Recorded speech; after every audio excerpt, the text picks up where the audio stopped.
Hey guys. Okay, so I'm live over here on this account because somebody reported my other one, but that's okay. That's why I have multiple accounts. So tonight we are going to be talking about um, Recovery Freedom from Our Addictions by Russell Brand. Okay, last night, because I missed Tuesday, last night we did step 3. So today we're going to do step 4 together.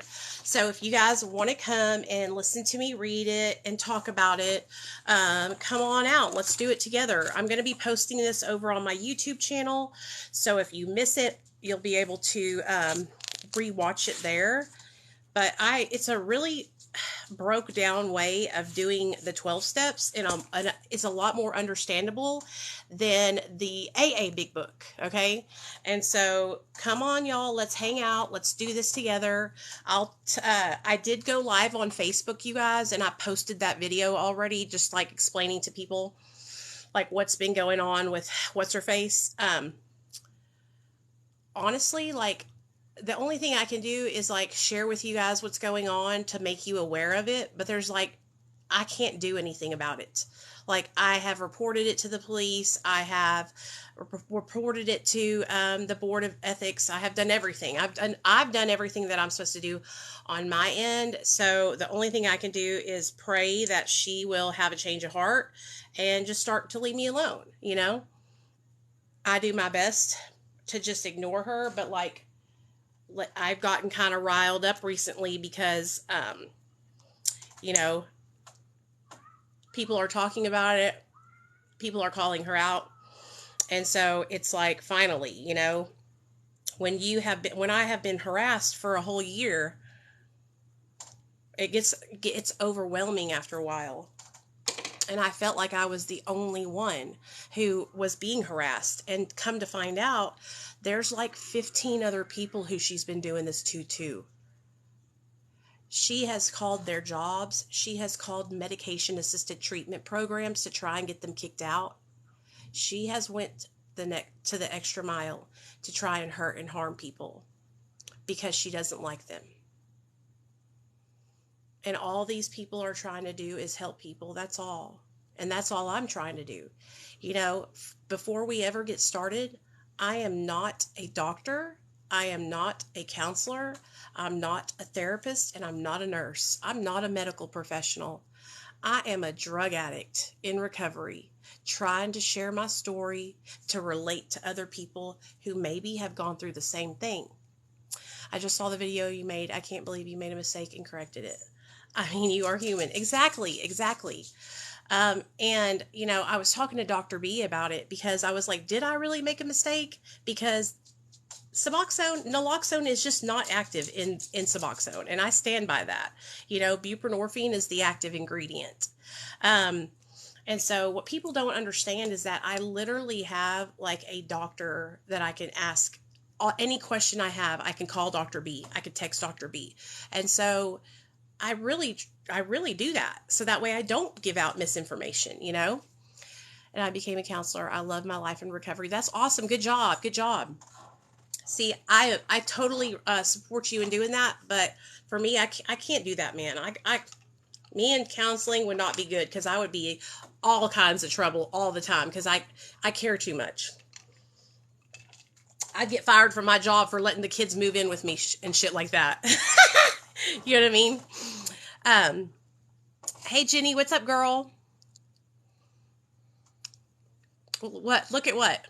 So tonight we're going to do step 4, write down all the things that are fucking you up or have ever fucked you up, and don't lie or leave out anything. You got it? That's what we're doing tonight. All right. So like I said, we did step 3 last night, and this is in the Russell Brand 12-step book. It's really cool. It breaks it down super easy. I love the AA book, but it's kind of hard to understand when you're first getting sober. And so this is a great way to like get into it and understand it better. You know what I mean? So I love you guys, and I'm here to support all of y'all. And, my goal here is just to give support and get support back. That's all. That's all I'm here to do, okay? I love my job that I work. I love working in social media, okay? So a lot of people don't understand. They think that I work for a treatment center. I work for an addiction specialist. I answer the phones for an addiction specialist. So Dr. B has a practice. His phone calls come to my cell phone. So that way, if a patient needs rescheduling, or if a new patient is calling, or if a patient has an emergency, I am the person who gets the phone calls. So that way I can get in contact with him right away, because he's really busy. And so he was answering all those calls and he was missing all the calls. So they hired me. I answer the calls for him. That's what I do as far as treatment goes. I answer the calls for his MAP program and his addiction specialist job, whatever he does, practice, okay? My other job and my main source of income is social media account management. What does that mean? That means that people hire the company that I work for to build their social media accounts, and I manage those accounts. So I have the sign in. I go on their accounts every morning. I post their videos in the morning. I answer comments. I answer messages. And I post all their stuff across Facebook, TikTok, Instagram, YouTube, and Pinterest, across all social media platforms. And my job is to build it by posting. All I have to do is make sure that I have the content, and that is from somebody else. So we have an editor and a film guy and an SEO guy. And so each person takes their time with the content, and it goes down the funnel until it gets to me. And I'm the person who has it last, who posts it and then manages the account. Okay? So I manage like 5 other social media accounts besides my own. You know, I'm in Arkansas. And so that's what I do for a living. Okay? A lot of people were misunderstanding and thinking that I was working for a rehab because I answer the phones for Dr. B. Now, Dr. B did have an outpatient program in 2020, but we shut it down. It was just too much. We couldn't keep up with it. It was just, we wish we could. It was sad that we had to shut it down, but it was better that we do that so we could pay attention and really give our all to our MAP program, the people who are trying to taper, and then the harm reduction that they do. So, you know, we did that for about a good year and a half, and it was good, but it was hard work. And when we had the outpatient, my job was I would answer the phone. You would be on the other phone line and say, hey, I'm looking for outpatient treatment. And I'd say, well, you came to the right place. My name's Nicole, and I would share with you exactly what our treatment program was about, how long it was, what you did, what we taught, because we were an evidence-based treatment center. We don't do AA, evidence-based, okay? So I would share that with you. I would check your insurance. I would do all that stuff to make sure if you have to pay anything, and then I would get you put into the computer, and then I would hand you off to a therapist or a counselor, because I don't have the credentials to do your assessment. And then they would do your assessment, your biopsychosocial shit, okay? And so that's what I did. I was just like a glorified secretary, okay? Okay. So I just happen to have experience with drugs. And so that's what makes me so good at my job, because people are calling who are struggling with drug addiction. And so when they call and they're crying and they're saying, Nicole, I feel miserable, I want to die, I can be like, I know how you feel, honey, but it's going to be okay, because we're going to get through this. And you know how we're going to do it? And then I tell them to help them feel better and help them feel safe, you know? So, anyway, that's what I do for a living. I don't know why I'm telling you that. I think because I felt like I needed to. All right, so y'all ready? Y'all want to do this or not? Tell me if you guys want to do this book. If y'all don't want to do it and y'all are going to bounce out, then I'm not going to do it then. You know what I mean? I want you guys to want to be doing it with y'all, with me. you know. Now, as far as my social media goes, like, my social media is my social media. It has nothing to do with my job. But I do talk about addiction and recovery on my social media. And I share my whole life on social media. And I used to come from the angle of 12 steps. Hey, Crystal, what's up, girl? I used to come from the 12-step abstinence-based corner, and I was really, really passionate about people getting involved in 12 steps. Well, the longer I did that, the more I realized that people needed something more than just 12 steps. And so that's when I shifted away from that and into a more inclusive form of recovery and started doing MARA. And so I started running MARA meetings over on my YouTube channel. MARA is Medication Assisted Recovery Anonymous. It's a program that was created for people that are on methadone, Suboxone, Vivitrol, Sublocade. Yeah. Turn your computer back on. Nate, can you let my computer rest? Mom. Come on, Nate. And so, what was I saying? Oh, Mara. And so I started doing the Mara videos over on my YouTube channel. Hey, Nate, you need to pick up this room, okay? Like, seriously. Seriously. Okay, these books and everything. Jetta, no.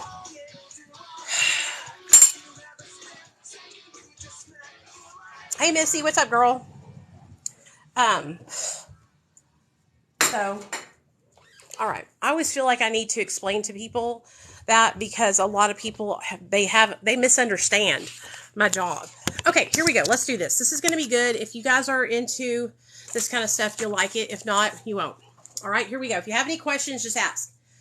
Step 4, we made a searching and fearless moral inventory of ourselves. Oh, shit. Here we go, y'all. This is the step that everybody is so afraid of doing, but it's really not that scary. I avoided step 4 like I owed it money. Fuck that. Fuck it on so many levels. Most obviously, I just cannot be bothered to sit and write out in a stringent and formalized fashion every single bloody thing I can remember that has caused me to be disturbed, to have an emotion, energy in motion, a twitch, a glitch, a mental, emotional spasm, sculpting the new normal. Every time I felt some kid at school slight me, or a teacher didn't like me, or a grandparent wasn't Disney enough, or when girls didn't fancy me, or I lost a fight, or West Ham lost, or another kid in another continent got a part in a film, or it rained, or a birthday cake caught fire, or my mom laughed too loudly at a party, or a train was late, or I'm too fat, or my dick's not big enough. The list goes on, and it all seems like a lot of effort until you remember steps 1, 2, and 3. I'm fucked. It could improve. I better do what I'm told. Plus, how much time have I given over to watching TV or staring out of windows or pursuing pointless relationships or looking at my Twitter mentions? Those hours all add up and are sadly deducted from the overall life total. They are not a break from life. These harmless distractions, they are life. They are life and they are death. If you want me to actually quantify it, time-wise, it took me 5 years and 2 days to do step 4. 5 years to not do it and 2 days to do it. That's it, 2 days. For 2 days, I wrote and I wrote and I wrote, and I remembered and I remembered, and I was thorough. I put anything that crossed my mind down on that list. Most people can't be arsed to make a personal inventory. I was clean and sober for 5 years based on the first 3 steps and the support of other addicts. The point of this inventory is to assess and understand the many complex, interconnecting beliefs that I carry around that underwrite my behaviors, patterns, and habits. It was at this point in my program that I began to plainly recognize that my substance abuse was the symptom of a more profound problem. I was instructed by my mentor, someone who has worked the steps already, to write down everyone that I knew between the ages of 0 and 5 years old. Then 5 and 10, then 10 and 15, then 15 and 20, and so on. Between 5 and 10, there were a smattering of friends and families and neighbors. Life was simple then. As I grew older, more institutions and individuals came into my life, and do you know what? I had a grudge of some kind against pretty much all of them. Hey, Raven, what's up, girl? Once I'd been thorough through my entire life writing down anyone I could remember or any institution or object or indeed concept that I had a resentment against. The next phase began. I divided up an exercise book into 4 columns like this. Okay, so the 4 columns I'm going to show y'all. All right, so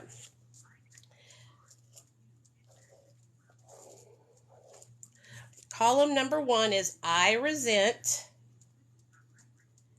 Column number 2 is because, the reason why. Column number 3 is this affects what? Affects. And then my part, okay? So, for instance, at the beginning you would put, I resent Bob because Bob stole my pencil on the playground. What did this affect? Okay, so it teaches us the different things that it can affect in our life, like our pride, our self-esteem, our personal relations, our sexual relations, ambitions, security, and finances. Okay, so somebody stealing my pencil, it would affect my pride, my self-esteem, and security, because it would make me feel insecure because he robbed me on the playground. You get what I'm saying? Okay, all right. In the left-hand column, I put the person, place, or thing against which I had a resentment. In my case, it was likely my dear old mom. That's right, you have to be entirely honest, so down she goes, Mom. Then the second column into this, I put the cause of my resentment. Forgetting cancer when I was 7. Oh, she got cancer when he was 7. It doesn't matter that it's not my mom's fault that she got cancer. This process is not about justification or correct allocation of blame. It is an inventory of feelings that are muddled and misunderstood and form a matrix of discontent that in the addict personality lead to destructive and unconscious behaviors. This step is about bringing unconscious behavior to light. In the third column, we write, what is it in us that is affected? Okay? As we saw in the last exercise, these are the things that can be affected in your life. Your pride, your self-esteem, your personal relationships, your sexual relationships, your ambition, your security, and your finances. Hey, Valerie. So with this resentment against my mom, which I had unconsciously harbored for 27 years until I got clean, then another 5 until I undertook this inventory, I look at the effects it has had on me. I can't believe he stayed sober for 5 years without doing an inventory. Can you believe that? Okay, pride. Does it affect the way others think about me? Not clearly, so I don't put P. Self-esteem.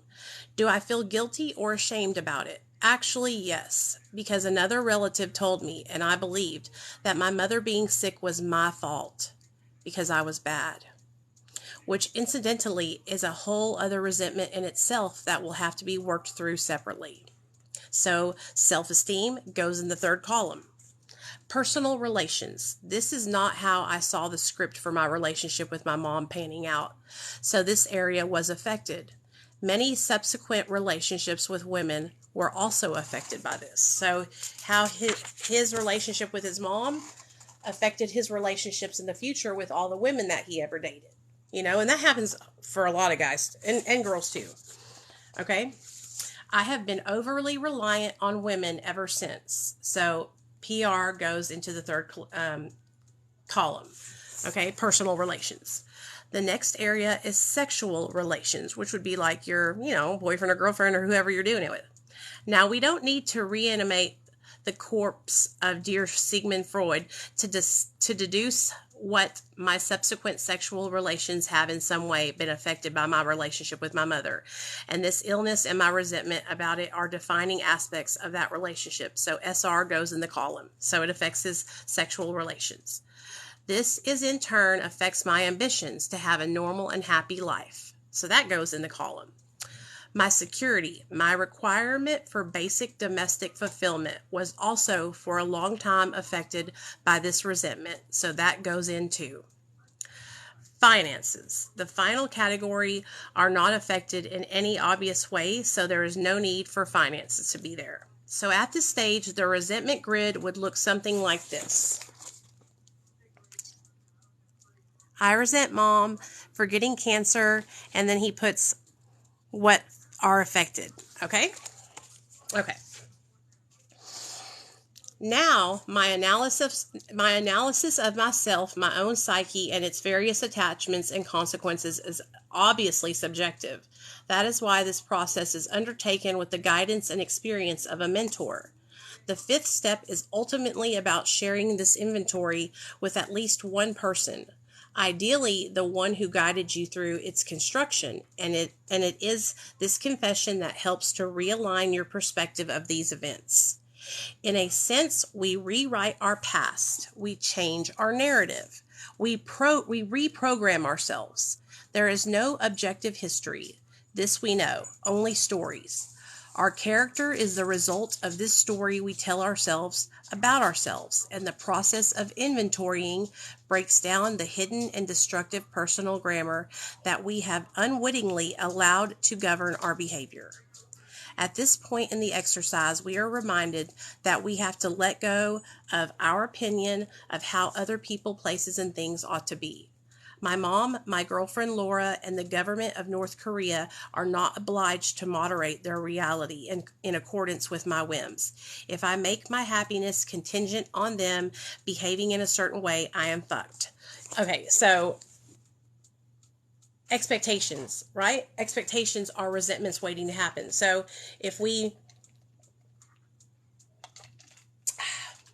like he said, if he places his expectations on his mom and his girlfriend and whoever else, then he's gonna be disappointed every single time, because people are human, right? I have to petition the universe, my innermost self, God, or whatever it is that I believe might be more powerful than me, to adjust my view. The view that my feelings have a meaningful bearing on the external world. We don't trouble ourselves unduly whether or not sacrifice or practice on the human plane reaches supernatural or material inaccessible realms. It's too bloody complex. Basically, we accept that the world is the way it is, but we ourselves can change. What we learn from the information in the fourth column is most likely to facilitate change. The anonymous sage that formulated the version I use suggests that we ask ourselves the following questions with any resentment. I'll use my example as a guide. Y'all ready? Here's the questions. Where did I make a mistake? And he's going to answer, and he says, with my mom, I have made a mistake in imagining that she has an agency over her own cancer. Also, in holding on to this belief for 30 years. Second question, where have I been selfish? I have allowed myself to become insular in my self-preservation because of the fear that I would lose my mom. Number 3, where was I dishonest? I used her illness to extract sympathy, advantage, and guilt from others, knowing it is a kind of collateral. Number 4, where was I self-seeking? I wasn't really self-seeking in a way that was problematic. Number 5, where was I afraid? This is the most revealing question, and the data we gather from this line of inquiry for me personally holds the key to freedom and change. Behind our damaged perceptions, there is usually a fear that pertains to a core belief. This core belief is a key line in the code of our personal misery. If we expose, address, and alter it, we can be free. So behind my resentment at my mom's illness is my fear that I will be left alone and that I can't take care of myself. This false belief is present in many of my most destructive behaviors. My guess is it will be there in yours too. Where am I to blame?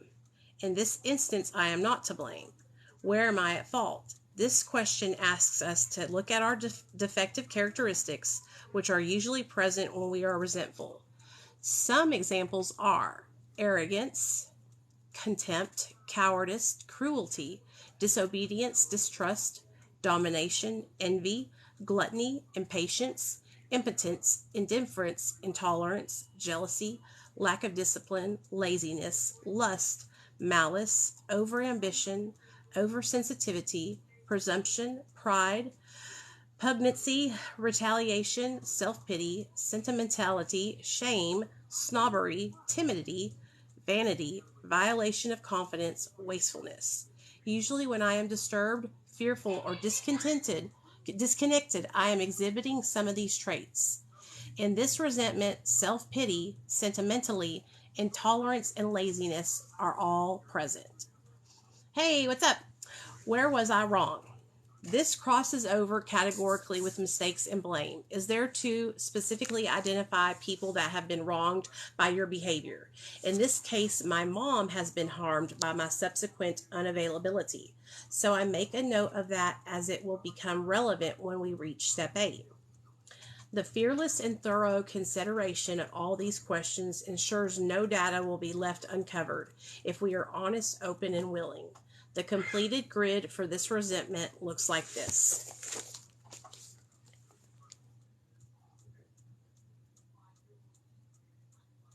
And this is literally how easy it is to do your step 4, okay?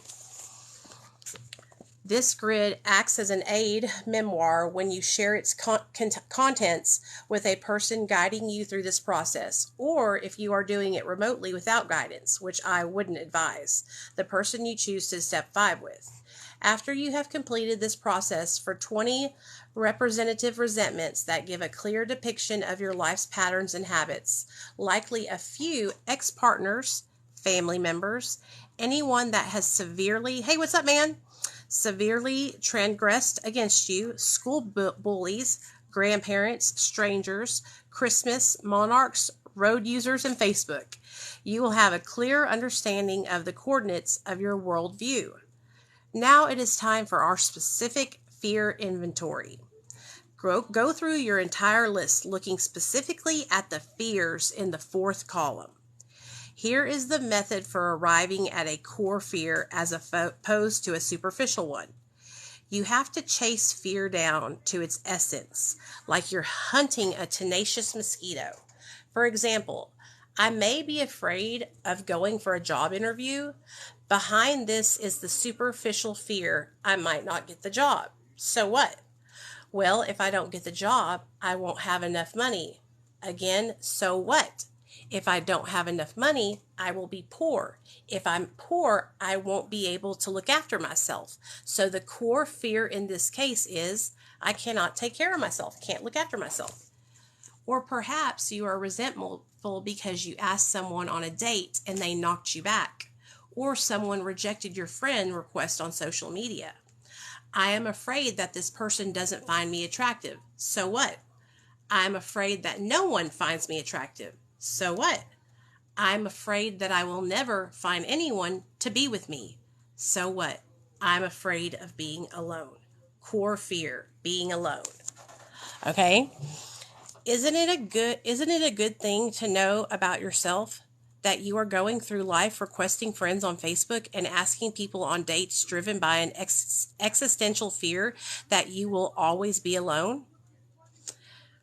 When were you planning to address that?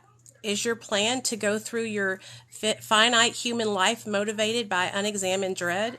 Is that your plan? And you wonder why you're fucking nervous. At the heart of so much activity and interaction is deep and unaddressed fear. We have to expose it. We have to amend it. We need help. Thank God you read this book, you lunatic. Now you obviously can't undertake this process alone. Using your limited and highly biased worldview to come up with a solution, especially as it's your head that got you in this dilemma. When I did this, it was with men who were further down the path than me. You will also require help. These first 3 steps have their fair share of mysticism. The first step in its principle of honest self-appraisal and surrender. The second with its call for hope, and the third with the outlandish requirement for faith. If this is challenging for you, then the 4th step will provide an ontological respite, but requires great practical effort. Step 4 and 5 are the inescapable admin steps. Up until this point, you can get by on agreeing with some abstract concepts that you are powerless over people, places, and things, and that when you exert control, your life, your experience of life becomes unmanageable.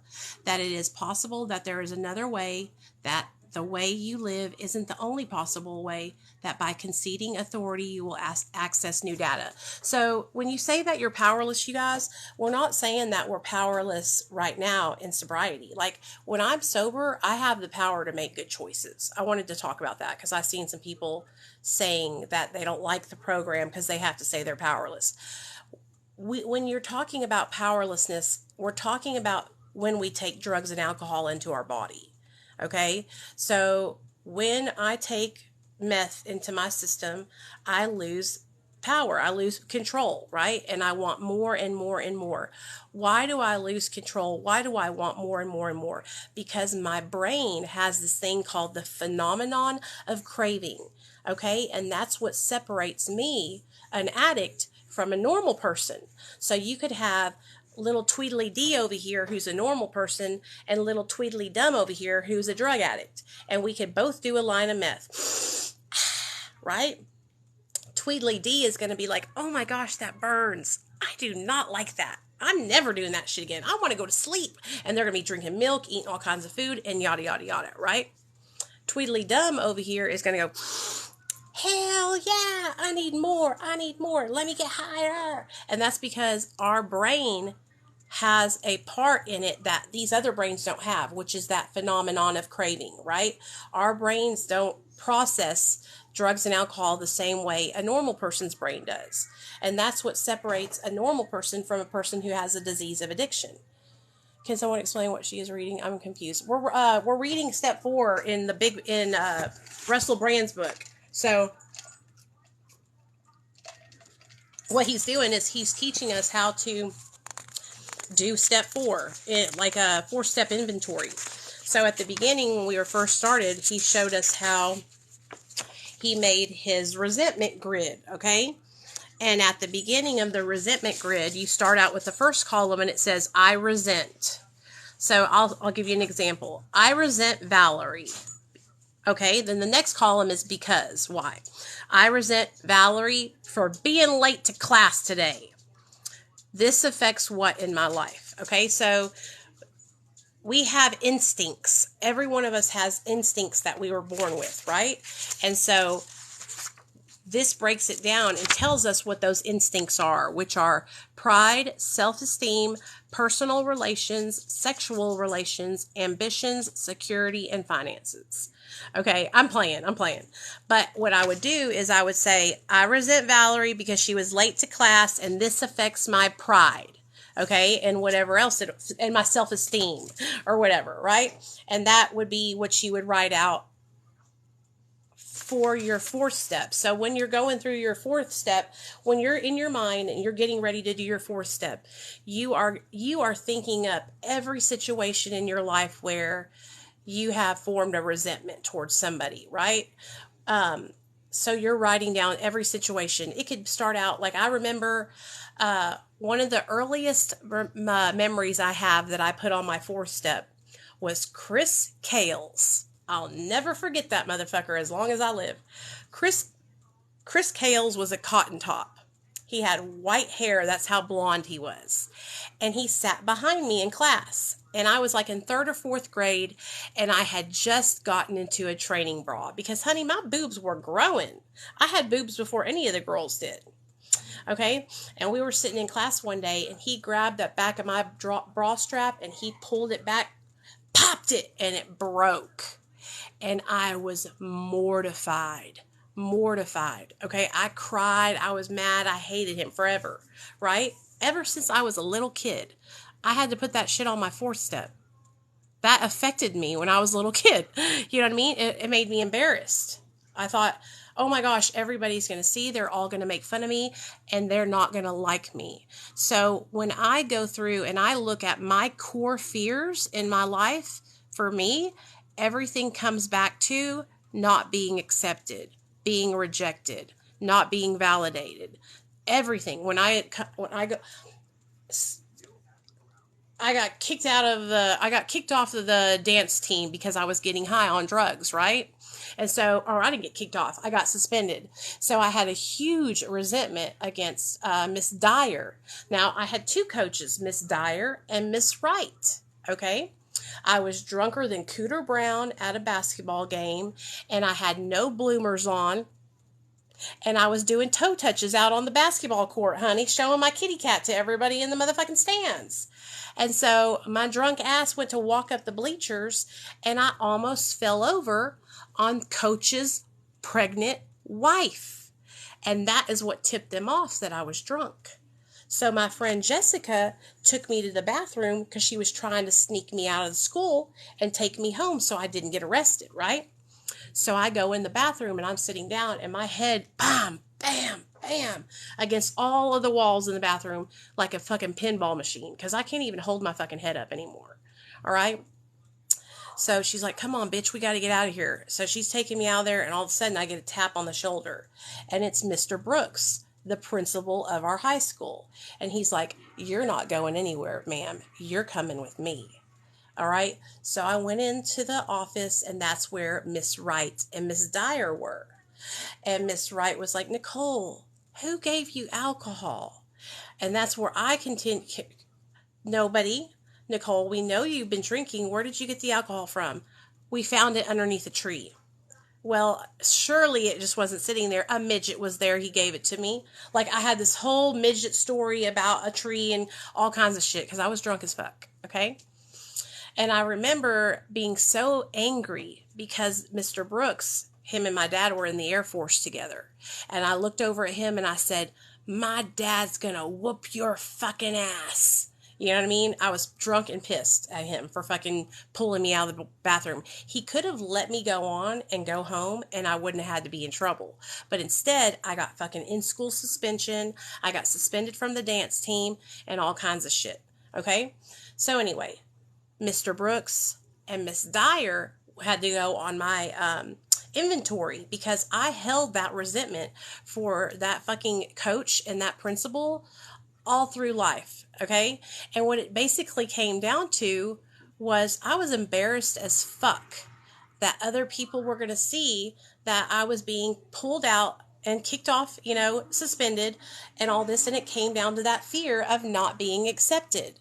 And so that's what we're learning about right now, you guys, is step 4, how to write out our resentments and how to do them in the columns and all that stuff. So come on in, hang out with us. Okay. So after you have completed this process for 20 representative resentments. Oh, hold on. Did I say that? Oh, I already read that.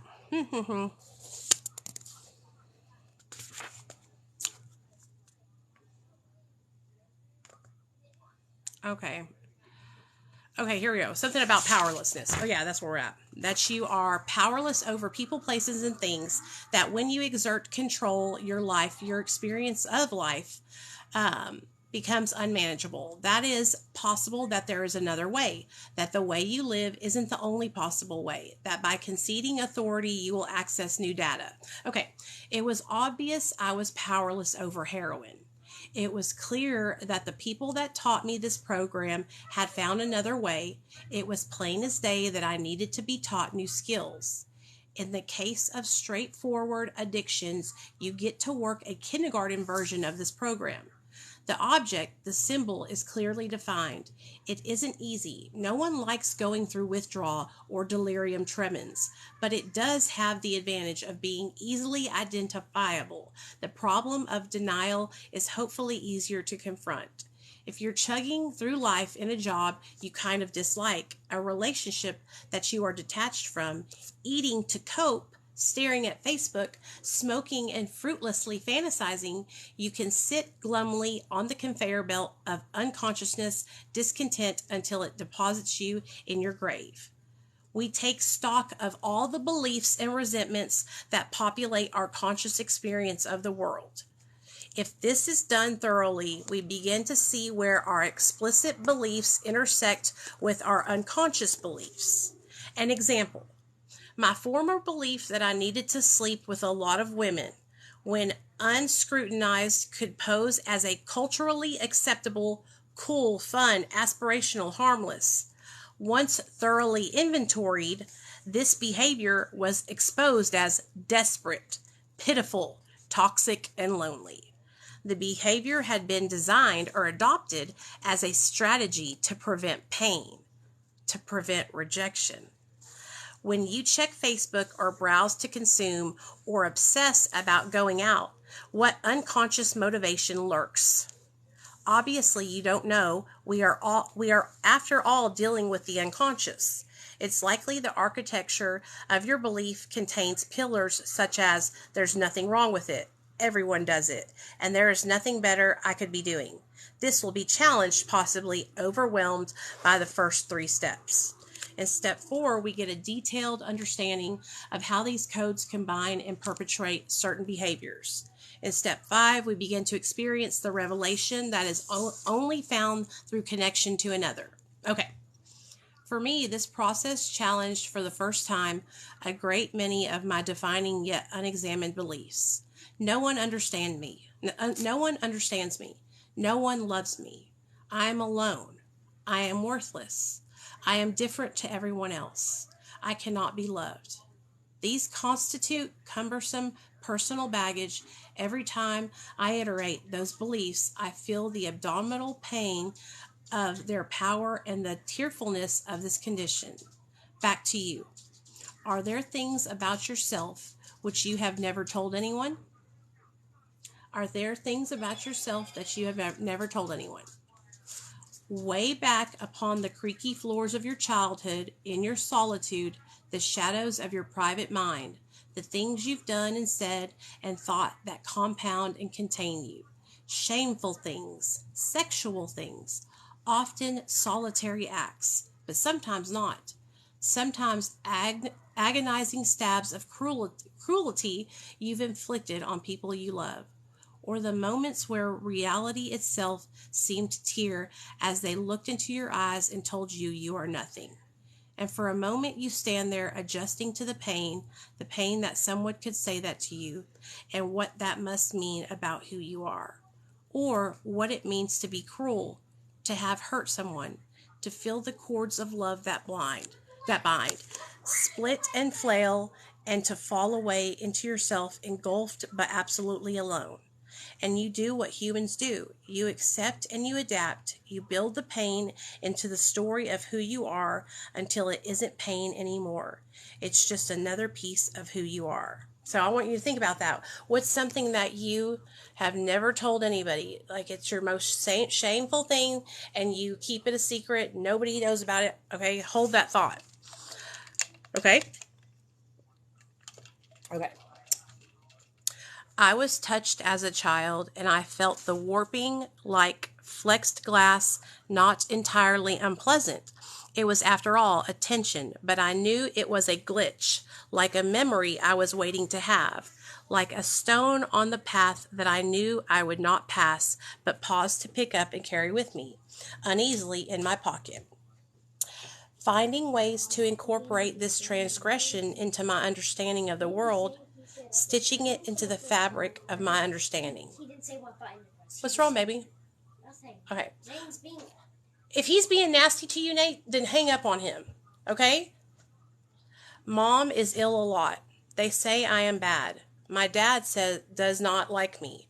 I am not safe. I don't like school. We're almost done. Last page. I don't belong. People don't like me. I made my mom ill. I'm bad. Until chocolate and porn and self-harm seem like sanctuary from the gentle, unbearable pain. And as we walk along, we collect and collate the familiar. The path appears before our feet as we walk, and we move further from home until we are too far away to recall that we ever even had a home. The process is designed to illuminate, and it ought to be thorough and exhaustive, but it needn't be repetitive.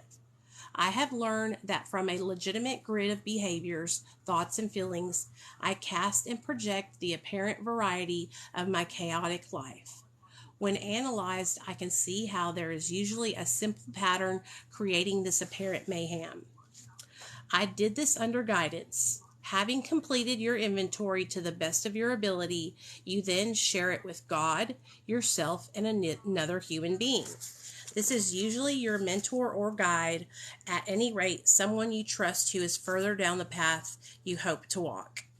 If at this point of the book you haven't identified sufficiently with one of the issues for which there is a global fellowship with a strong online presence, like alcoholism, drug addiction, sex addiction, eating disorders, codependency, relationship problems, smoking, debt, work addiction, gambling, spending, and technology addiction, then my suggestion would be that you find someone from one of those movements who identifies with your particular, or rather more amorphous problem, and undergo this process with them. The possibility of founding your own group also exists based on proximity of condition or location. It is my belief, and indeed prayer, that we will form support communities that cover all issues all over the world, that these communities will form the basis for our continuing social evolution towards a society based on a harmonious relationship between the inner and the outer world, and love and support of one another until social systems based on economics and outmoded hierarchies become obsolete. I'll just drop that in there. Okay, all right, that's it. So step 4, now we're going to do the exercise, and you guys can do it with me, okay? Okay, so step 4 says write down all the things that are fucking you up or have ever fucked you up, and don't lie or leave anything out. Okay? Okay. So here we go. Have a look at the table, the columns. In the first column, we put the thing that has pissed us off, okay? So I'll give you guys something, I'll do it with you. Something that has pissed me off is the woman who's been harassing me, Tanya, okay? What I mean is, it could be a major geopolitical issue, or it could be that, okay, in the second column, we put why we are pissed off. Because they won't stop harassing me, okay? One way to ensure thoroughness is to write a list of everyone you can remember throughout your life, aged 0 to 5, 5 to 10, 10 to 15, until the present day. I could think of things that pissed me off about people that I had forgotten existed. It all went in the inventory. In the third column, we look at which area of our life is affected by this perceived transgression. So, by being harassed, what has been affected in my life is, I'm going to tell y'all, a lot of things. My security, my personal relationships, my self-esteem, my pride, yeah, and my finances, because she tried to get me fired from my job, okay? In the third column, we look at which area of our life is affected by this transgression. Some resentments affect all 7 areas. Some affect 1. If one are affected, what the hell is your problem? If none are affected, what the hell is your problem? There are 7 areas. Only put the ones that apply to your resentment into the third column. Okay? In the powerful and revealing fourth column, we identify where we participate in this problem. So this is where we have to find our part in it, okay? So, did we make a mistake? What could I do differently here? So, I can take this all the way back to 2021 when this woman started to harass me, right? I don't know what I could have done differently. Like, I private messaged her. I tried to have a talk with her like an adult. I know what I could have done differently. After I caught her messaging my boss and trying to get me fired from my job, what I should have done is I should have just went straight to, reporting that and not come on social media and posted about it. What I did was I came on social media and I exposed it and showed everybody, like, look, this woman's messaging my boss. I shouldn't have done that. I should have just reported it and kept it moving. Okay, so that's where I made a mistake and I could do better. Okay, selfishness. Have I sneakily been selfish without acknowledging it? Dishonesty. Am I being straight up here? Self-seeking. Am I after some dumb, selfish thing that maybe I need to let go of? Fear. What fear lies beneath resentment? Blame. Am I in any way to blame for this? Fault. Which defects of character am I exhibiting? And have I damaged anyone? Okay. Again, it isn't necessary to put something for each question, but you will find that you yourself are participating in the pain that you harbor. That's why you harbor it. It's not about allocation of blame. We aren't in court. It's about moving to a different perspective where we can live in peace. Having been exhaustive with the list of people you have known and resentments you can recall, select 20 that you believe define you. Familial relationships, romantic partnerships, jobs, situations. With this 20, complete the 4-column process. Obviously, it should be 20 resentments that most play on your mind, the milestone and dominant coordinates of your psyche.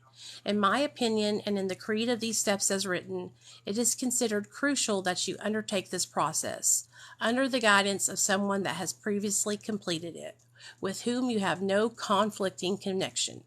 By which I mean not someone who you are in love with or have a long-running secret or seething feud with. And that's step 4, okay? And then next week on Tuesday, we will do step 5, which is honestly tell someone trustworthy about how fucked up you are, okay? So, I could sit here and I could go through resentments and share resentments with you guys all day long. And one of the things that I had learned in my recovery, and I would have never thought about this if I hadn't been in AA or NA, is how to find my part in the situation, okay? So, thanks. Like if I go back and I break down like any kind of conflict that I have had online, where I have always gone wrong with any conflict is I react. Instead of pausing and responding in a way that's like mature, I react very quickly off the cuff and I post it, right? And so what that does is that just stirs that cauldron of drama. And the little devils come poking out, you know? And so that is where I go wrong. But see, here's the thing, you guys.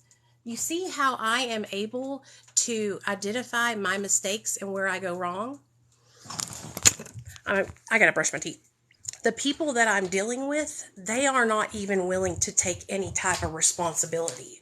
So it's like really, really difficult when I, take responsibility. I want to move forward and I want to, not have to worry about this stuff. But I literally have people who are not working any kind of recovery program, any kind. It doesn't have to be 12 steps, any kind. Okay? This is just like straight up the way we should act when we have conflict with somebody, We're all adults, all right?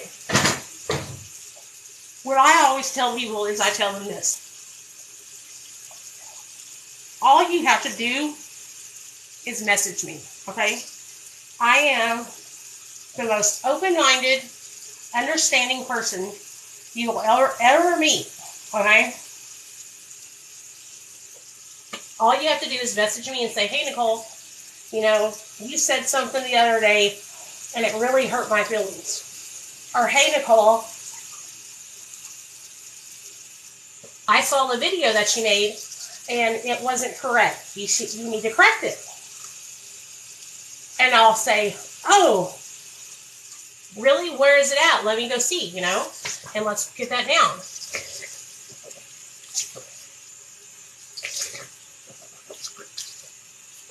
My ego is not so out of check that I don't think I can make mistakes. Do you know what I'm saying?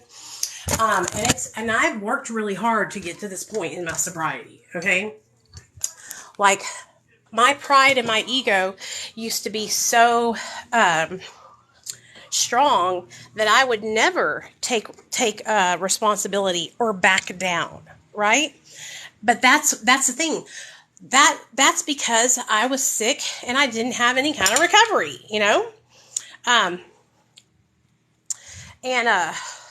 when I can't, when you don't have any kind of recovery, like any kind of basis in recovery at all or anything like that, It's just like a fucking circle jerk, you know? Right.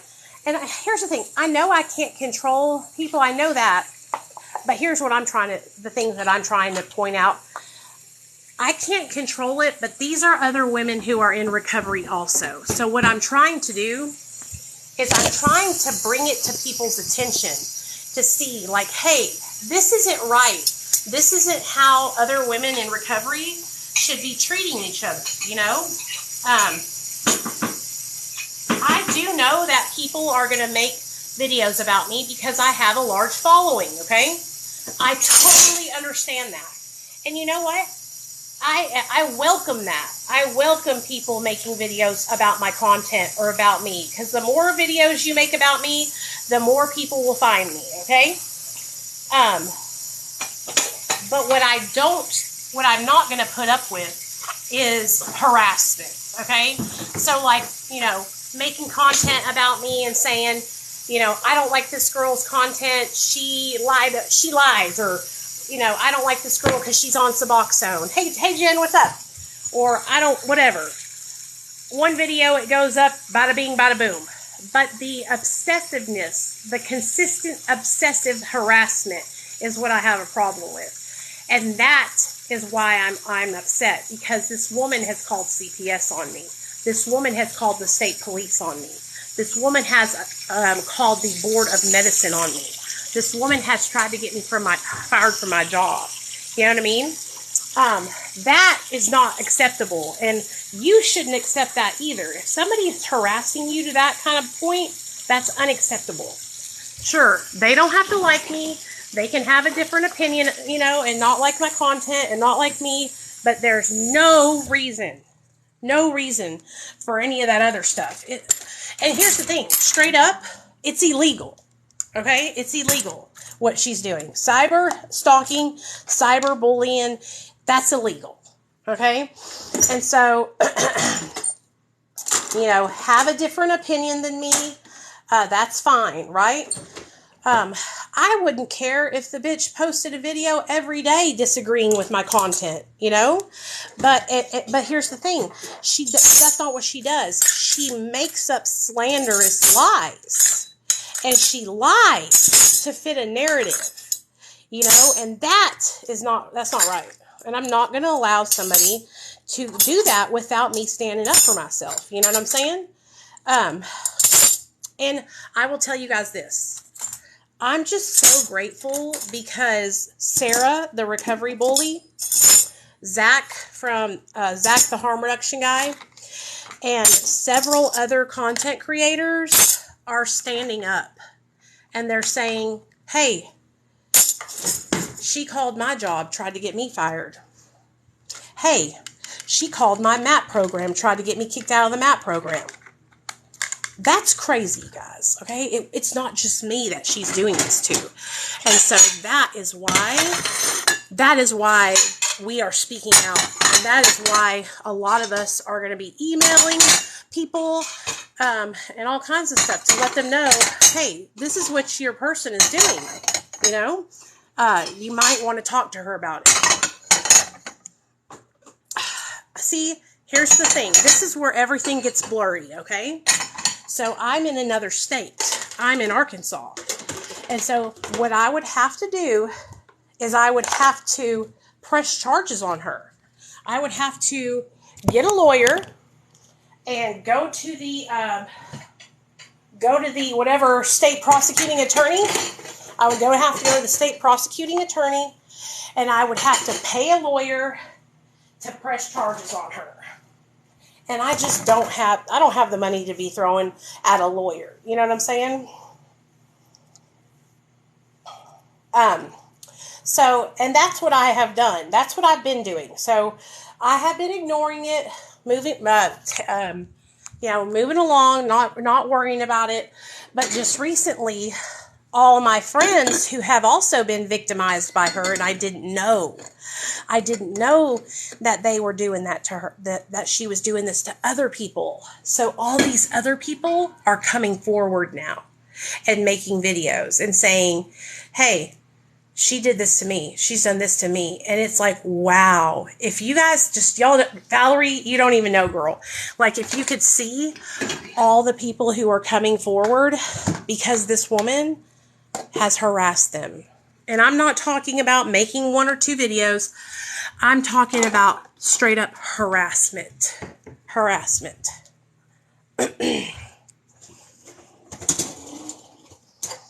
And so you would think that, you know, ignoring them, they would get tired of it or bored. Nope, not them, not Carol, not Tanya. They will literally do it. I could come online and say, I'm suicidal.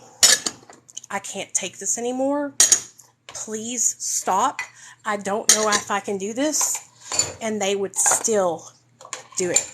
Over and over and over and over and over again. So, that is why I speak out about it. You know? And, like, I'm not afraid anymore. Like, when it first started happening, I was afraid because I thought she could get me in trouble. I thought she could get me fired from my job. I thought she could get my son taken away from me, right? She can't. I'm not doing anything wrong. What? Should I get some Lucky Charms? Yeah, but I want you to clean up your room right now. Clean it up right now. Straighten it up. Okay. Make it. Go up there and do it then. Mom, it's clean. Nate, go clean your room up, please. The thing is, you didn't even look at my room. Yes, I did. Don't pull on that, please, Nate. Well, I literally just cleaned Just don't it. pull, Nate, don't pull on that, I said. I just cleaned it. You just cleaned your room, Nate. Yeah. You better not be lying. Boy. I'm not. Yeah, so that's what I'm saying, though. Like, I could literally be talking about wanting to die, right? And these women will not stop. They're ruthless, dude. Ruthless. And it's really discouraging because I've been sober for 7 years, okay? Think about the people who are new in recovery who they are harassing, you know? Think about those people. Think about how it affects those people in their life. You know, this shit, last year in the wintertime, this was affecting me mentally. Like, I was very depressed over all this. And I didn't see any other way. I was crying every day. It was horrible. It was horrible. I felt all alone. I felt like my back was up against the wall. You know? So, I just don't want anybody else to go through what I've gone through. Nate! Nathaniel! You know? And, like, for instance, I was live over on my other TikTok account. And there you go. I got you a cup in the bowl. And I wasn't being mean or saying anything bad. I was just sharing what has been going on. And they got me banned on my account because they were mass reporting, you know? Valerie, she doesn't have a license. She's not a therapist. She's claiming to be one, and she's not. We all looked up her credentials. She is an assistant to an alcohol and drug counselor. She's not even a counselor. Okay? Like, I don't think you guys understand how bad it really is what she's been doing. She has literally been trying to get me in trouble for practicing medicine without a license. But she is claiming to be a medical professional that she's not. Every day, she literally calls herself that therapist with harm reduction. That therapist with naloxone. That's crazy. Okay? Like, I'm telling you guys, it is beyond... What? Really, Nate? No, you don't. I gave you enough. Did you spill it, Nate? Did you spill it, Nate? Well, then, Nate, that's enough then. Isn't it? I think it's enough. Go ahead and see. And I put a whole cup of it. Yeah, because think about it. A licensed therapist would never do what she is doing online. Never. It would be like Dr. B coming on here and arguing back and forth with people in the comment section. Do you know what I'm saying? Like, okay, Nate. The whole thing spilled? No. What's wrong? It spilled out. How much of it spilled? I don't know. There. There, let's go there. Okay. Yeah. So do you see how crazy it all gets once you know all of what's going on? It's like, so a woman who is constantly accusing me of practicing medicine without a license is claiming to be a therapist when she's not. What the hell? Where did you spill it at, Nate? I spilled it somewhere here and now it's gone. Here, wipe it up. It's gone now. Okay. Be careful, please. So that is what makes this whole situation even more wild. But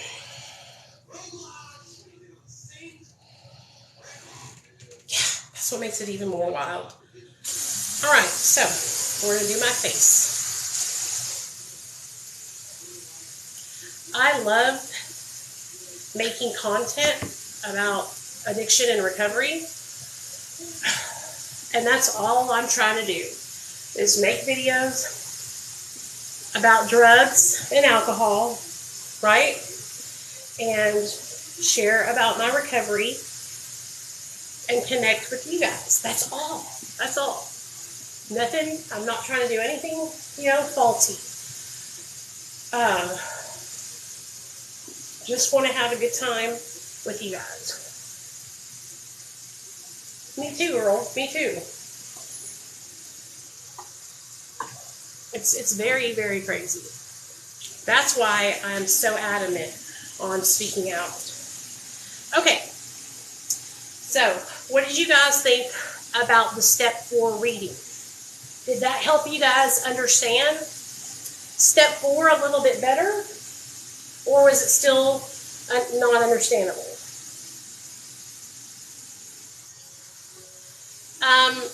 If they don't know, they're about to know.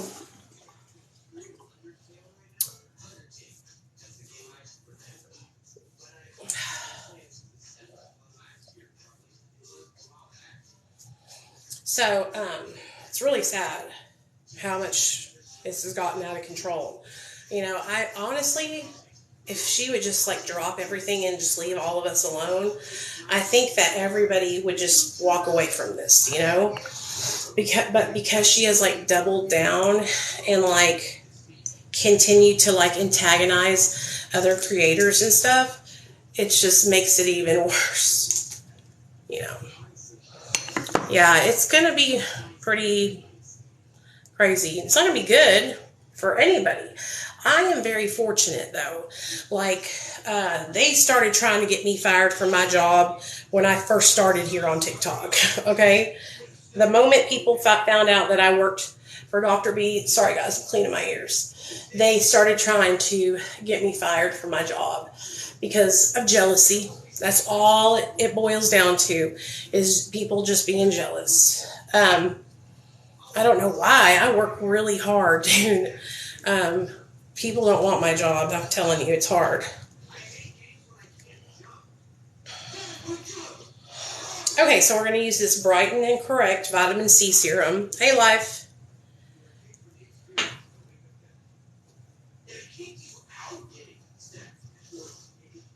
My skin, you guys, has been looking so good. I know, right, Missy? But nope, not them. I'm about to hit 20K over on Facebook, you guys. Can you believe it? I never thought Facebook would be something that I could reach people on, but it has been so crazy lately.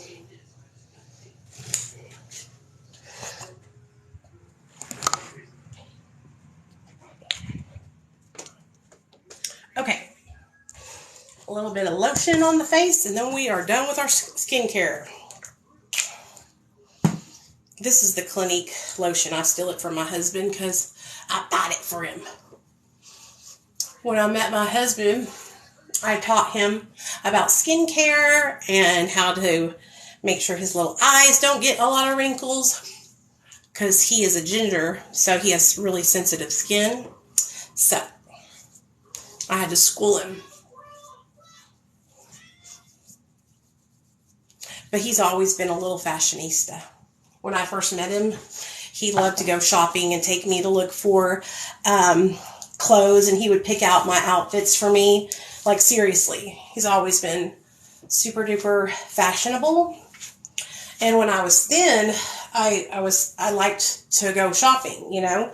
So I was always picking up like a new tank top or skirt or shorts or something, you know.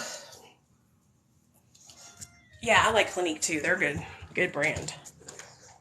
And we used to just go shopping all the time, and he would help me pick out the stylish clothes. All right, there we go. So I'm going to get off of here, you guys. I think I'm going to go. I don't know what I'm going to do. Do you guys have any questions, comments, or concerns? Questions, comments, or concerns? Oh, I know what I need to ask you guys. Do you guys have any videos that y'all want me to make? Anybody have any videos that you guys want me to make? I'm taking, what is it called when you request? I'm taking requests right now. What videos would you guys like me to make? Anything you want me to talk about? Anything goes, okay? Requests. So for those of you guys that don't know, I started a new series over on my main account called High Life Crimes. And what I'm doing is I am sharing true crime stories that are committed by people while they're under the influence of drugs or alcohol. And so, like, my first big one that I shared was about Taylor Shabusiness. Taylor and her boyfriend or lover were high on methamphetamine, and they were hanging out in Shad, that's his name, Shad's mom's basement, shooting meth. Well, later on that night, they decided to shoot some triazidone and then get freaky. Well, one of the things that they always did in their sex life was strangulation, choking each other. And so Shad put on a metal dog collar, the ones that you can pull and it tightens, the choke collars. He put on one of those metal dog collars, and Taylor was on top of him, and she was pulling the collar, you know, and they were getting turned on and getting even more sexual, and then she would pull it more, and they would get even more, you know, into it, and they're naked. And the next thing you know, she said, I pulled it tighter, and then all of a sudden, I liked the way it felt. And I pulled it tighter again, and then I couldn't stop myself. And she pulled it and pulled it and pulled it until he died. She strangled him to death. After she strangled him to death, she played with his dead body. She put his in her, okay? And played with him for hours while he was dead, okay? After she got done playing, she decided that she was going to go upstairs in the kitchen and grab a serrated bread knife and a steak knife. And she brought those knives downstairs into the basement, and she began to cut his body into pieces. She cut his feet off, then his legs off, then his hands off, then his arms off, then his head off, then his peenie off. She took his head and put it in a bucket and placed his peenie in the bucket too, and placed a towel over the top of the bucket. This is a real story, Michael. It just happened in 2022. She decided, hey, I got to get the fuck up out of here. I'm tired. I've had a long day of sexual escapades and getting high. I'm out of here. So she grabs a leg and a foot and jumps in her van and throws the leg and the foot in the back seat where she has a crock pot box. She puts it in the box. And she goes home to her apartment. Well, Shad's mom heard her squeal off, so she went downstairs to check on her son. Okay? She gets downstairs to check on her son, and she sees a bucket at the end of the stairs, but she can't really see in the basement because it's dark down there. It's dark. So she stops and she lifts up the towel on this bucket, and that's when she sees her son's head and his peenie in the bucket. And she immediately freaks the fuck out and calls 911. The police show up and they see the peenie in the head, and so they start to look all over the basement. And all over the basement and outside of this basement, there was pieces of his organs, his limbs, pieces of him everywhere. Everywhere. Okay? No rhyme nor reason of how these pieces were supposed to go. Just everywhere. Right? This is a girl named Taylor Shabiznes. Okay? She committed this crime in 2022, I think it was just a month or two ago. Or maybe it was maybe 3 months.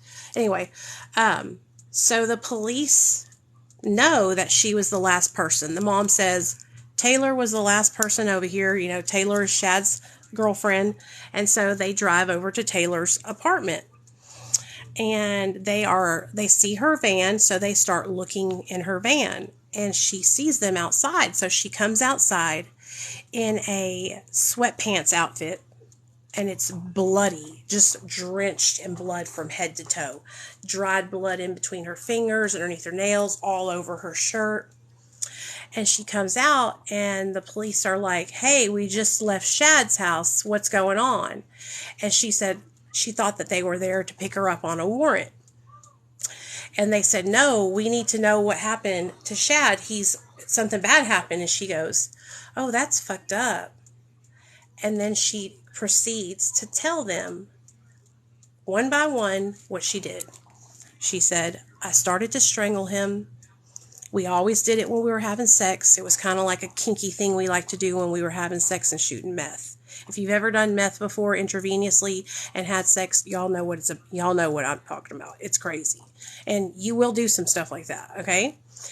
And so she's telling the police that she's pulling it and that she started to like the way it felt and that she couldn't stop herself. And before she knew it, she had strangled him to death. And then she tells him, she cut him up, she did this, she did that. She tells him that she played with the body, everything. And then at the very end, she looks at him and she says, y'all are going to have a good time finding all his body parts. Okay? When I heard this story, I couldn't believe it. I thought it has to be something from what's it called? A movie, right? I'll show you guys. Hold on.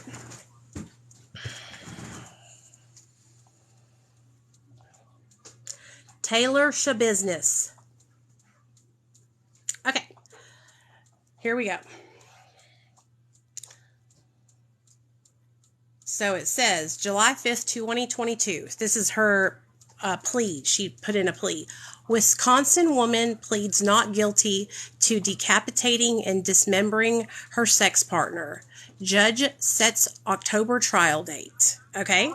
What? I hurt my hand. Come here, baby. Let me see. What happened? Hold on.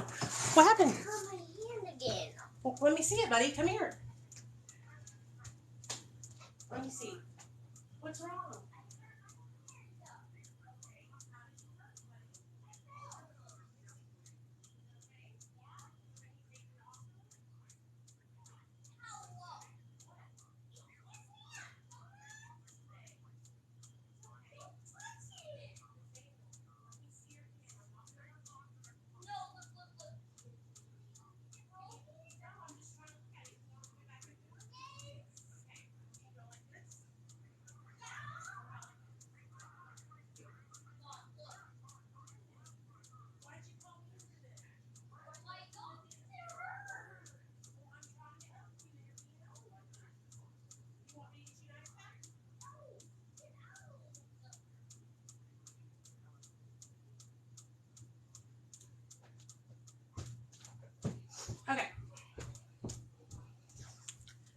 So, I'm sharing with you guys about a true crime case, okay? I posted it over on my main account, okay? So, I'll read you what it says. It says, the Wisconsin woman charged with chopping off her sex partner's head, putting it in a bucket, and directing the authorities where to look for the victim's body parts, pled not guilty in a Brown County courtroom on Tuesday. Okay? Taylor Denise Shabiznes, 24, of Green Bay, is charged with first-degree intentional homicide, Wisconsin's highest murder charge, along with mutilating a corpse and third-degree sexual assault. Hey, will you go check on him, Neil? Will you go check on him? He's fine. The charges stem from what's alleged to have been a meth-fueled episode of sex and murder in late February. February 2022 is when it happened. The romp ended with Shad Thyron, 25, being killed and cut to pieces by means of a serrated bread knife, the authorities have said. Prosecutors say Shabiznes murdered her victim, admittedly had sex with his body for several hours, and then mutilated his corpse. Shabiznes responded that the police were going to have fun trying to find all of the organs.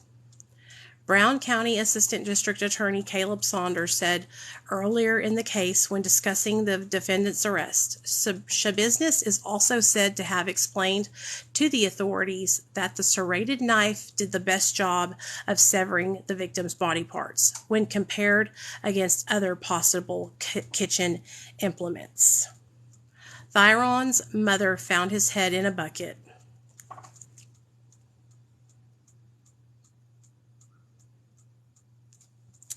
One longtime Wisconsin journalist said earlier this year that Shabiznes has an infatuation-like appreciation for the serial killer Jeffrey Dahmer.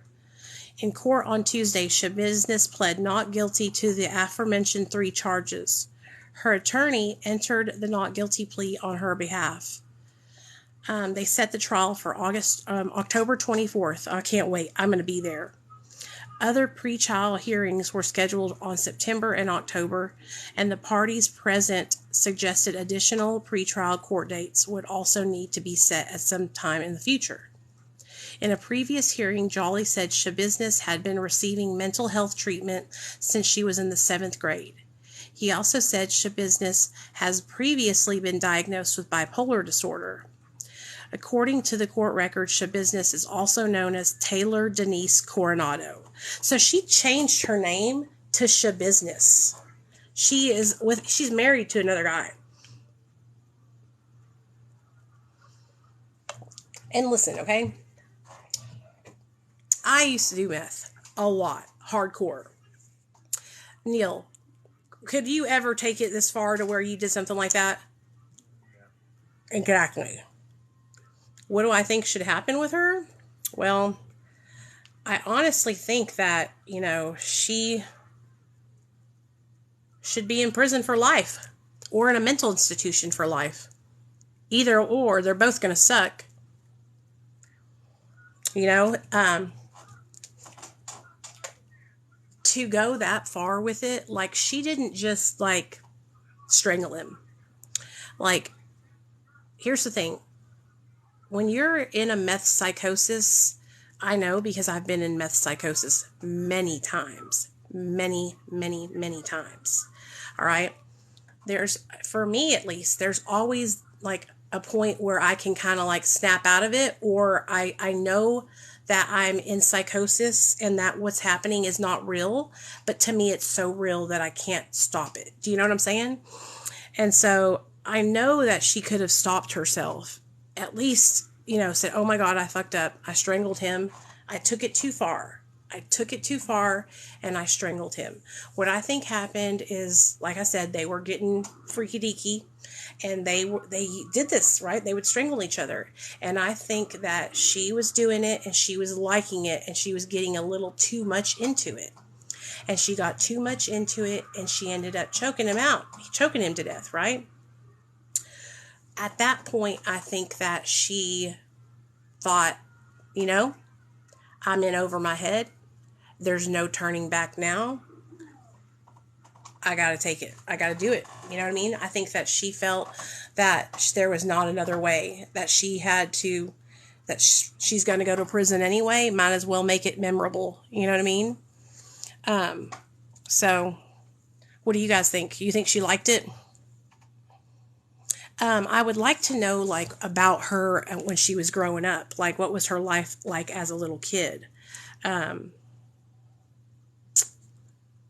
you know what I'm saying? Like, what was her child life like?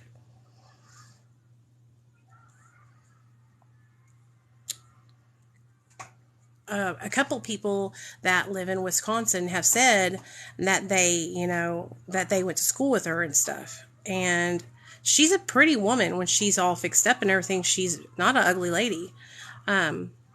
It's really fucking sad, dude, that this happened, you know? It's sad because of the poor mom finding her poor son like that, you know? Yeah, here's her like boyfriend or the husband that she's married to that has the Shabusiness name. They both have the Shabusiness name. Right. Yeah. You know, and so, like, as a person who, like I said, used meth a lot, I wouldn't have admitted. I would have been denying it. I would have been denying it and saying that wasn't me, because, I mean, I know, because I've been arrested before while I was high, you know? I would have been like, that's not me. I don't know what you're talking about. You guys got the wrong one. Ba, ba, ba, ba, ba. But she was just like, yeah, it was me, you know? Yeah, maybe she was proud of it. She could have been.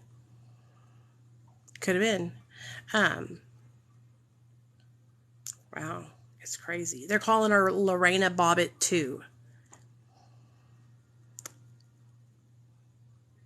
I just don't.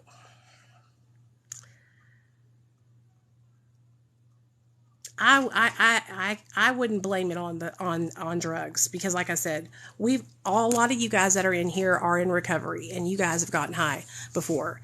You know, like, you have to have a level of, like, insanity. You have to have a level of, like, mental illness to want to do that shit, to follow through with that shit, you know? Like, that wouldn't even cross my fucking mind, dude. Not even cross my mind. So, anyway, then I posted another case. So this is a new series I'm doing over on my TikTok account, my bigger one. It's called High Life Crimes. So I found this other girl named Denise. I think her name was Denise. And she was high giving birth to her child. Okay, a little boy named Xander. She was in the hospital and she was under the influence, and she gave birth to her little boy Xander. She was in the hospital for a couple of days, like, learning how to breastfeed and, you know, that kind of stuff. And the hospital admits they knew that she was on drugs, that she was struggling with drug addiction, because when she left the house, or when she left the hospital, when they let her leave the hospital to go home, they told her, stay away from illegal substances and alcohol. That was their direction to her. Okay. She went home. She got some scramble. She lives in PA. She got some scramble, and she was sitting down at the kitchen table with her baby in her lap, feeding it a bottle, and she did the scramble, right? Well, as her baby was bottle feeding, she fell asleep like this, okay? And fell, or leaned over, hunched over on top of her baby. And so she smothered her baby to death.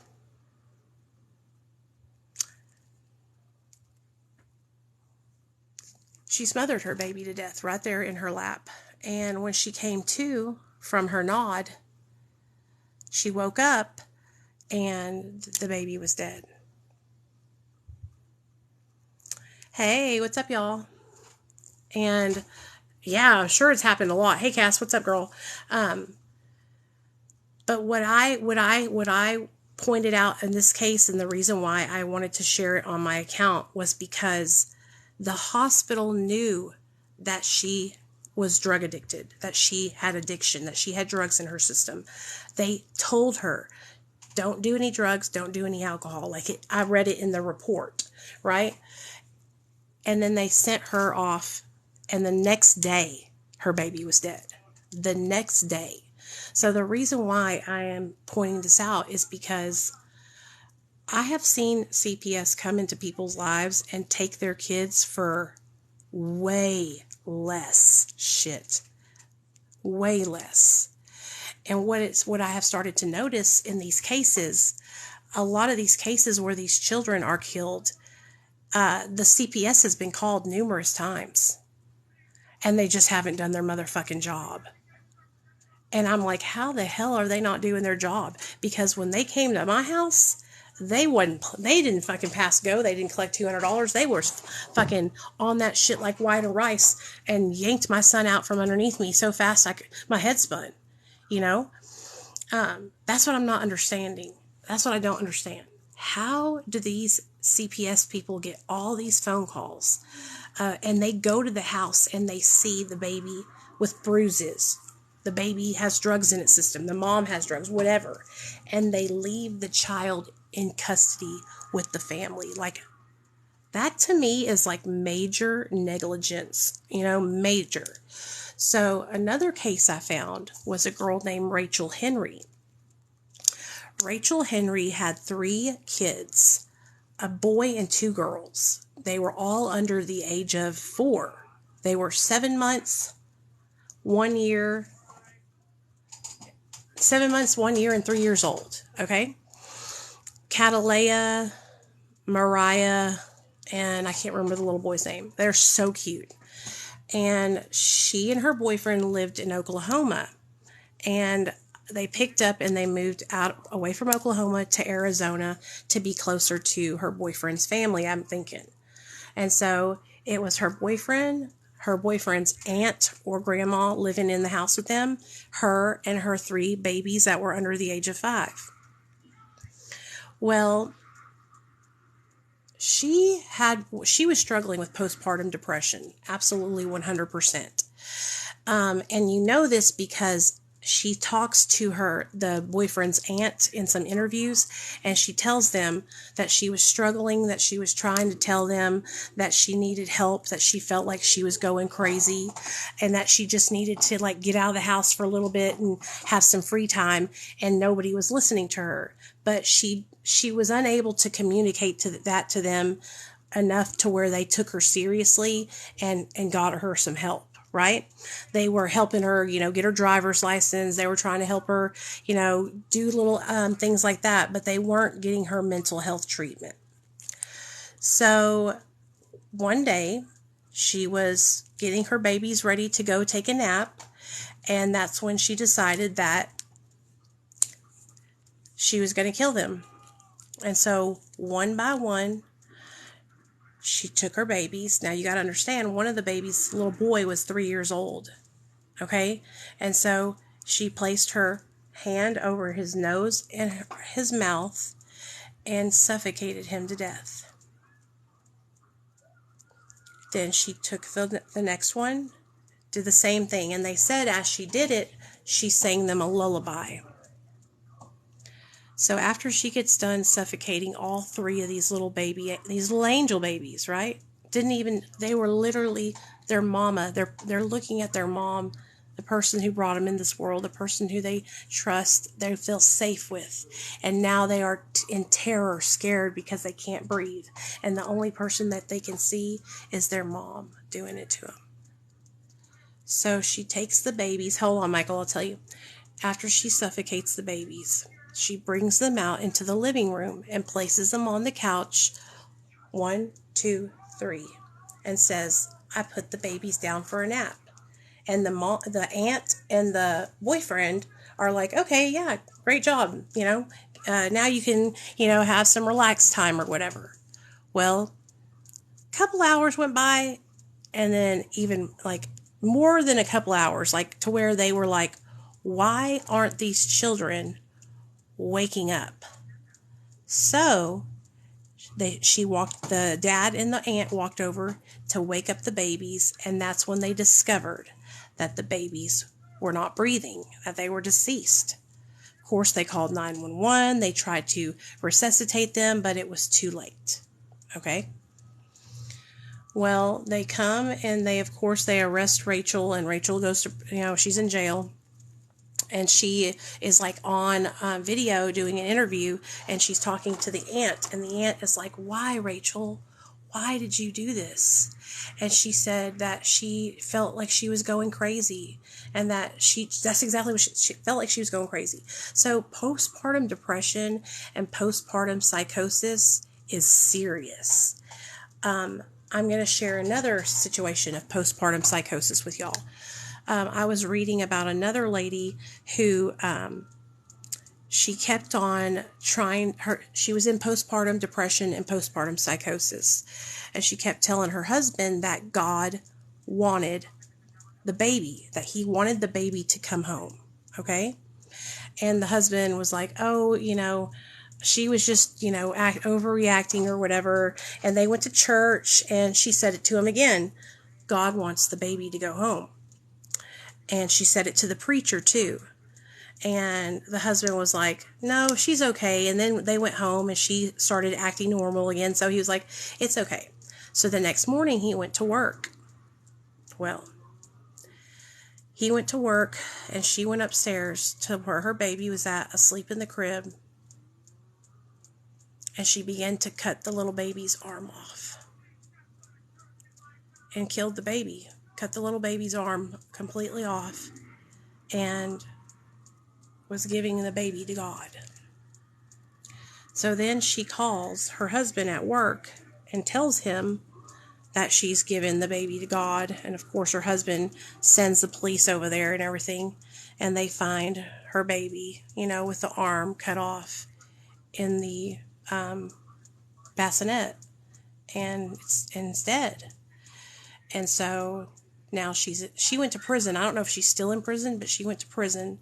And it was postpartum psychosis, like for real. Because can you imagine, like, ugh.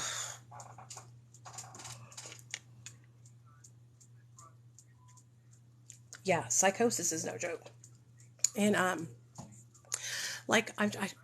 when I was in psychosis and I was in the emergency room and I was like seeing my boss from my job, and I was seeing like my coworkers, and I was seeing stuff on the walls, like it was real. I was talking to them like it was really, really real. I can remember vividly in my mind what the emergency room looked like, how I was facing. The bed faced the door. There was a little window in the door, and it was shut, and it was super bright white light in there.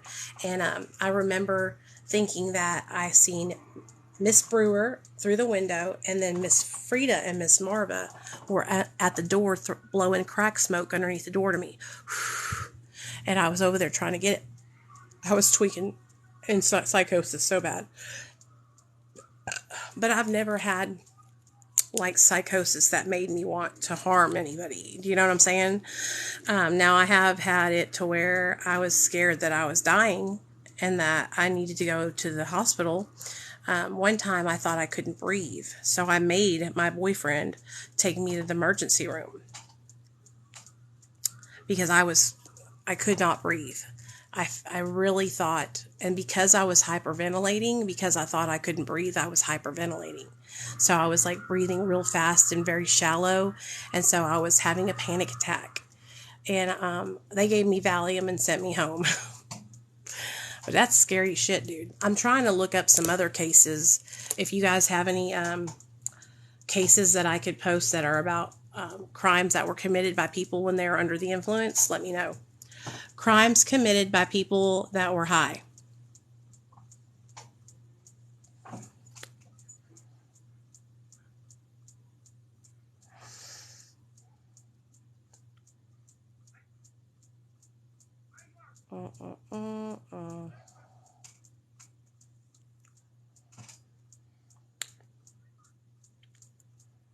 A lot of crimes, are drug related, so.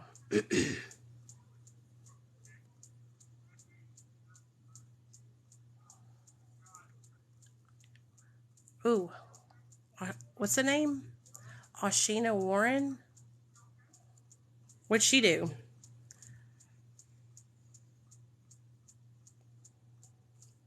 Oh, it came right up. It says, Casey woman charged for drowning her child. Oh, no. She got a life sentence. You okay, buddy? Mm-hmm. Is your hand okay? Come lay down in between Daddy's legs. Okay, I'm going to read it to y'all. Missouri mom gets life in prison for drowning 8-year-old son in bathtub before jumping off a bridge.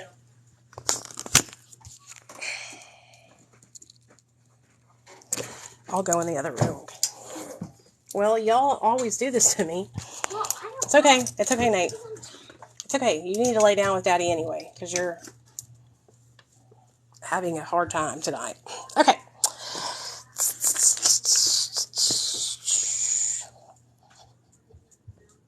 Oh, you were friends with her? Shiza. Okay, we're going to do some research together for my next case. Okay. My son's room is a fucking mess. Mate is... Okay. Alrighty then. Let's get all this crap picked up. Because my son is such a little piggy. A little piggy.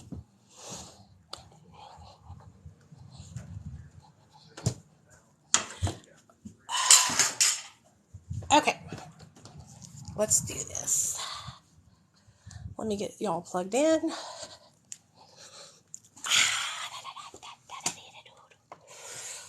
Okay, guys, hang tight for me, okay?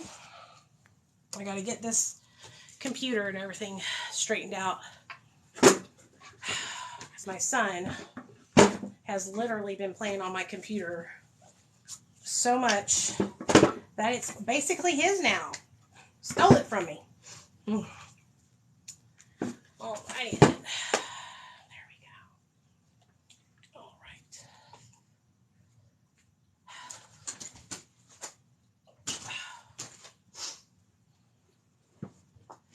Okay, there we go. Bada bing, bada boom. Okay. Let's see.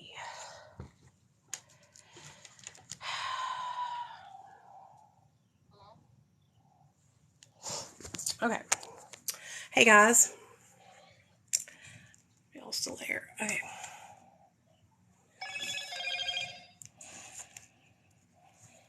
Where's that? Oh yeah, hold on.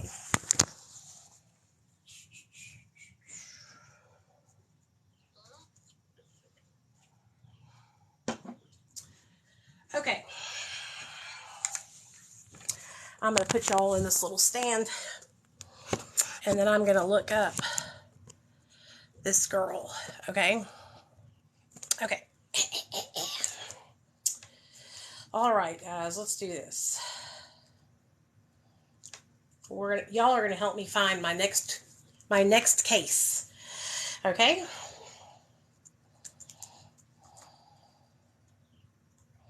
Let's see what Missy's talking about over here, though. All right. This girl it says Kansas City woman given life sentence in drowning death of son.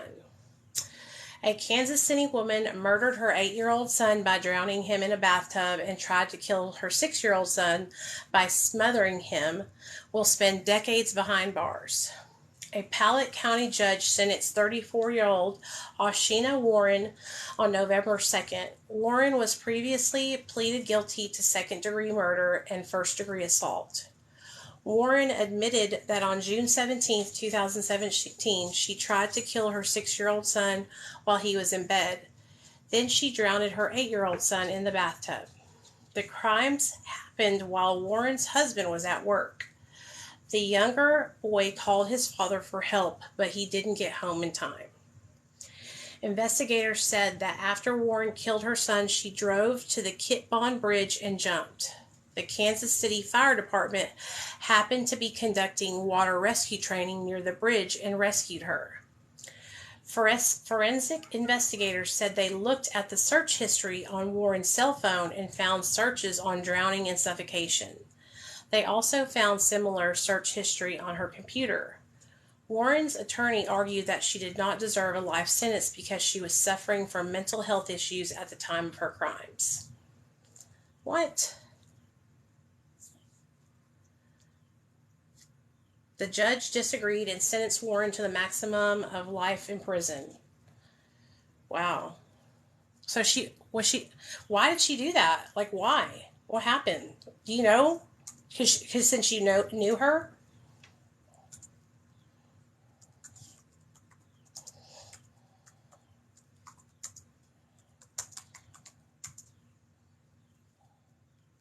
Because her husband wouldn't let her.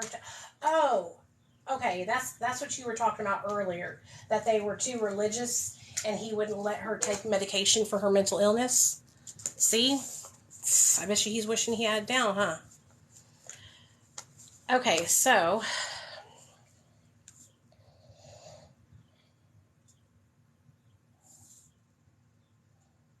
they said God would heal her.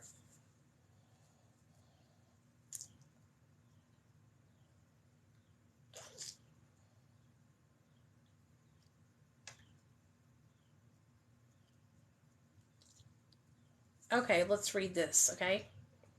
Y'all ready? 8 shocking drug-fueled crimes. Rudy Eugene. One of the first cases that came to mind were the recent acts that blamed on those using so-called bath salts. Cloud9, also known as Ivory Wave, was implicated in the recent wave of cannibal attacks throughout the United States in 2012. In one, Rudy Eugene, a resident of Miami, made a feast out of a homeless man's face. Eugene was shot by a Miami cop, but the homeless man had already lost 75% of his face.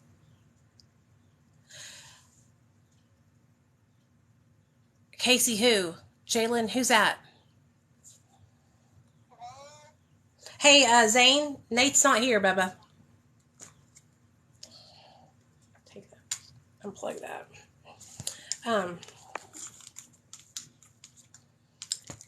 Yeah, get the name for me, okay? So,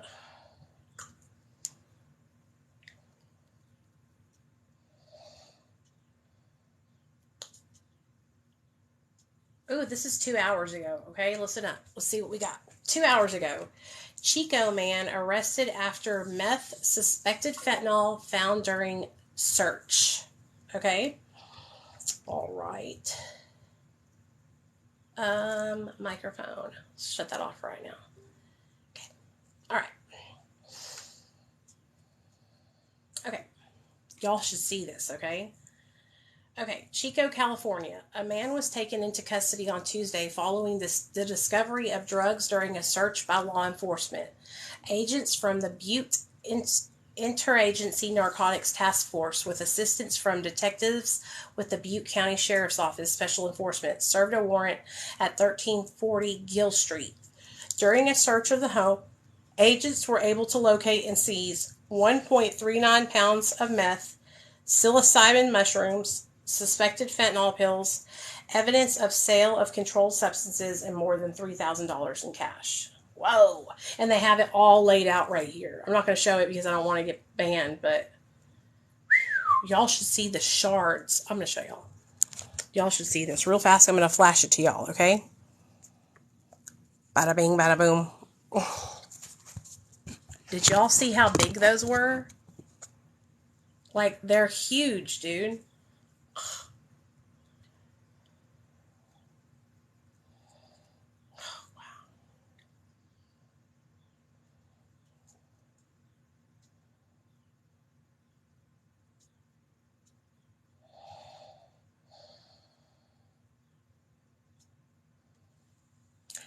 Parnell. Okay.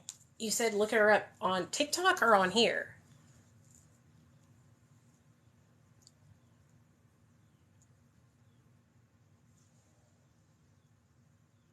Here's what I want to...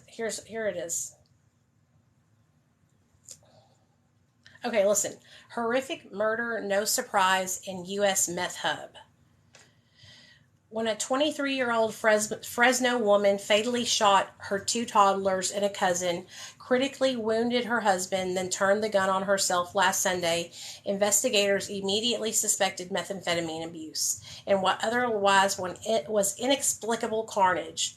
It turned out the mother had videotaped herself smoking meth hours before the shooting. This was in 2012. Okay, I'm going to look up Casey Parnell. Hold on. Parnell. Okay, I'm looking it up right now.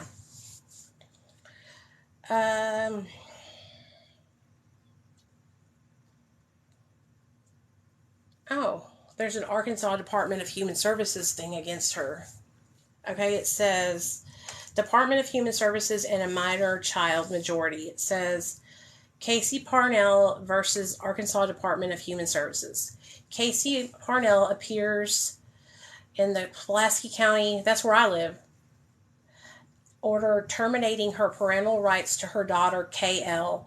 On appeal, Parnell argues that the circuit court erred in finding that it was in Kel's best interest to terminate her rights. We affirm.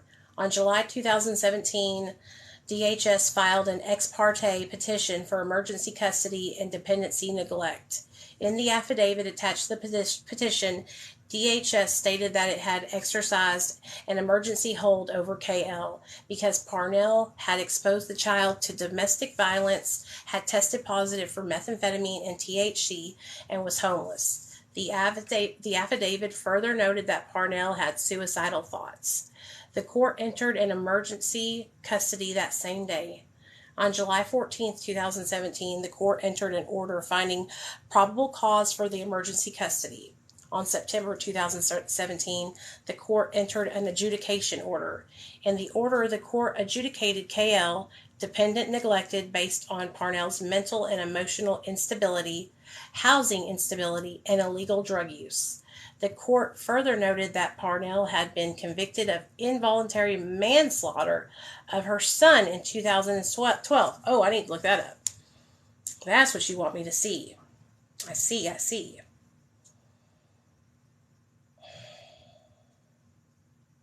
Okay. Wow. DuQuoin woman sentenced for involuntary manslaughter of baby. Okay, a Southern Illinois woman has been sentenced for involuntary manslaughter of her baby. The state's attorney for Jackson County, Michael C. Carr, announced Friday that Casey Parnell, 25, was sentenced to 3 years in prison on Thursday in a case related to the birth of her baby. In addition, Parnell has to serve a term of 1 year mandatory supervised release and must undergo alcohol and drug counseling.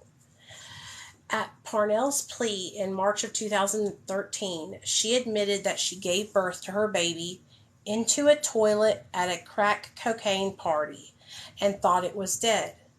The baby was taken out of the water, and Parnell allegedly didn't try to save the baby or try to get it any medical help, which led to the baby's death.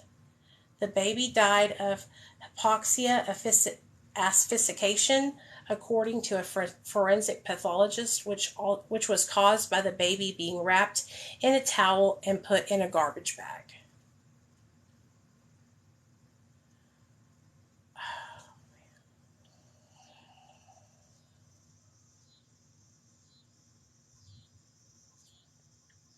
Damn. Why didn't she just get the baby out and take it to the hospital? You know what I mean?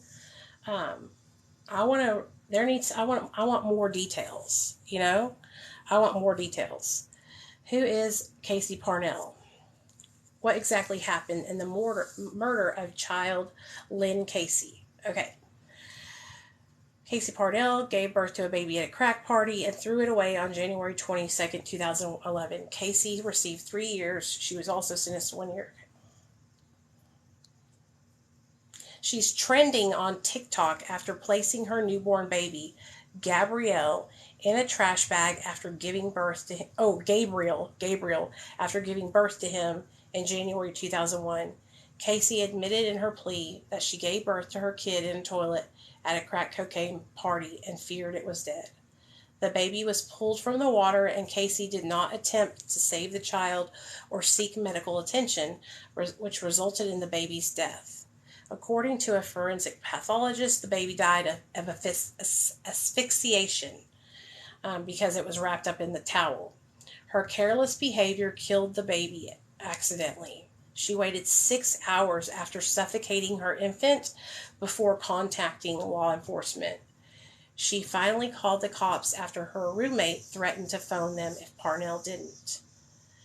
Lynn Casey Parnell was charged with her child's murder. Casey admitted to wrapping up her newborn baby and putting it in the trash. Lynn, 25, gave birth. Okay, I read that already. As she pulled the child from the water, she was high on drugs and assumed it was dead. Casey became holy, refusing to contact authorities or seek aid for herself or her child until it was too late.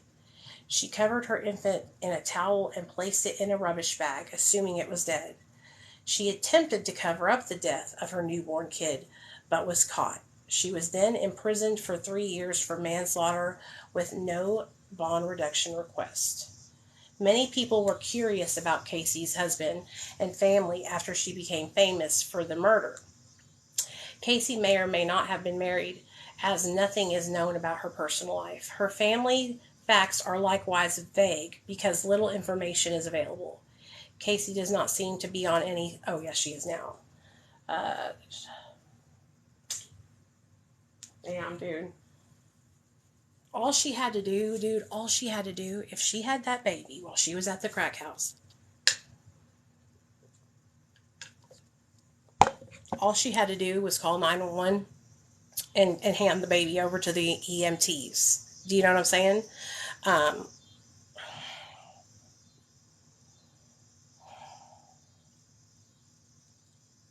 Can you imagine that poor little baby? Oh, gosh.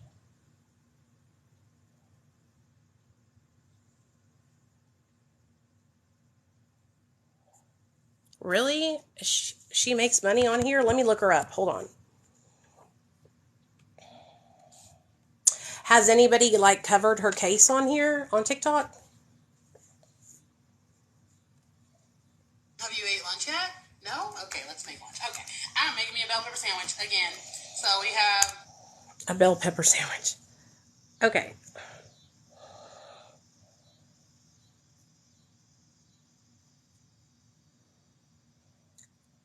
Huh. Oh, somebody's done the case. So. But I found was sent some interesting documents today regarding Miss Casey Parnell. We got in 2020, 2021, domestic battering, 3rd degree, aggravated assault on a family member or household member. For the aggravated assault on the family or house member, she negotiated guilty. Domestic battering, negotiated guilty, February 2018. Okay, so the order of protection was 2021, June of 2021. So not even a little over a year ago, she was getting restraining orders put out against her. Wow. I could make a video about her, but that would start all kinds of drama. Oh, gosh. Oh, Know Your Truth is her account name. Okay, hold on.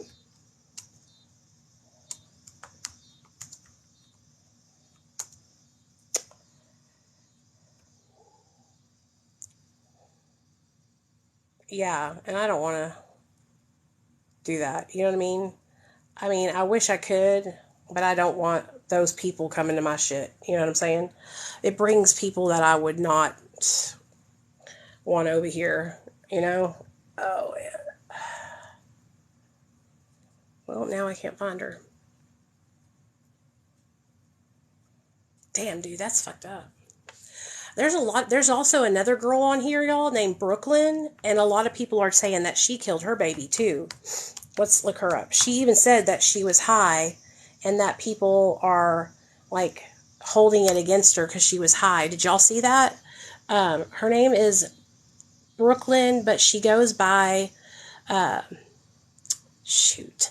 I gotta find her, dude. I saw the video, like, in passing the other night, and, this guy was calling her out. This guy named, God, what's his name? I don't know what his name was, but he was, like, calling her out, and he's like, you're a murderer, da-da-da-da-da. Like, damn. You know, I kind of, like, feel bad because, you know, like, I was addicted to drugs, you know?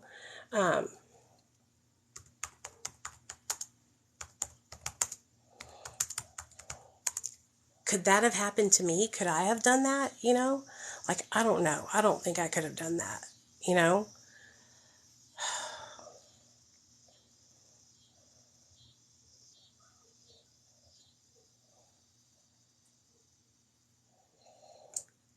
You know, a lot of domestic violence happens when people are under the influence of methamphetamine. Hold on. Ooh, here's a good one, y'all. Here's a good one. Y'all ready? Oh, I've already done this one. I already did this one. Shit. Remember this one? In-home nurse allegedly high on meth charged with murder after 3-year-old dies in her care. A home health care nurse in Michigan has been accused of killing a 3-year-old girl after authorities say the child died in her care.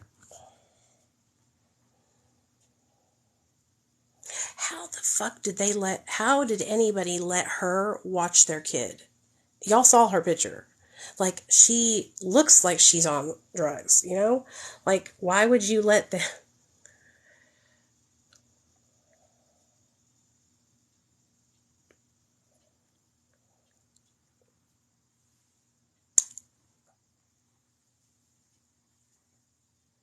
Ooh, listen to this one. Undercover policeman arrested for selling meth to teenagers in northeast Thailand. Oh, that's in Thailand. Of course it's happening over there. Jimmy Lee.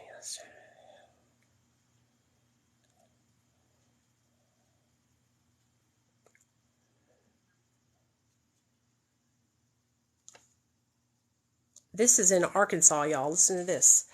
Real life Breaking Bad. It's been nearly 15 years since Walter White, the fictitious high school chemistry teacher, first graced TV with his cooking skills in what remains one of the most well-known, beloved crime dramas today. Because of the popularity, any educator caught up in a drug scandal has cemented their fate in being compared to Breaking Bad. Primarily when that crime deals with the same drug that Mr. White cooked up on the show, meth. This appears to be the case with an American teacher making headlines for his academic skills, but instead for being busted in his role in running meth. The real-life Breaking Bad teacher, only identified by the surname of Lin, was one of 4 people arrested by Taiwanese authorities after a raid on the educator's bar uncovered finished meth and unfinished materials that had yet to be produced into the illicit drug. The New York Post reported that Lin was recruited by the others because everyone involved believed his status as an American educator would shield the operation from suspicion. However, investigations allege that the drug front was run in the city of Taiwan in near plain sight. It remains unclear in what capacity and where exactly this Breaking Bad style teacher taught within the United States. Also, the connection that led this teacher more than 6,000 miles away from the country he taught to East Asia is uncertain. But what is known is that Lin owned a bar in Taitung City along the country's southeast coast, where he operated the business as a front for the amphetamine production factory. Wow. I thought it said Henderson State University. I thought that's... Did I not click on that one?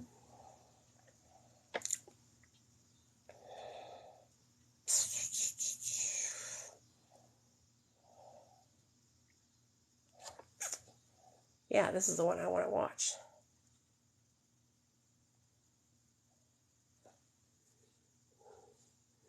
Hey, what's up? Hey, Tennessee, what's up, girl? I'm trying to find where the Henderson State University one was, but there, for some reason, it's not showing that one. Okay, anyways, that's the Henderson State University is here in Arkansas. That's why I was like, hold up. What's your opinion for change from the strip to the shot? Oh, I think it's a great idea. How many milligrams are you on?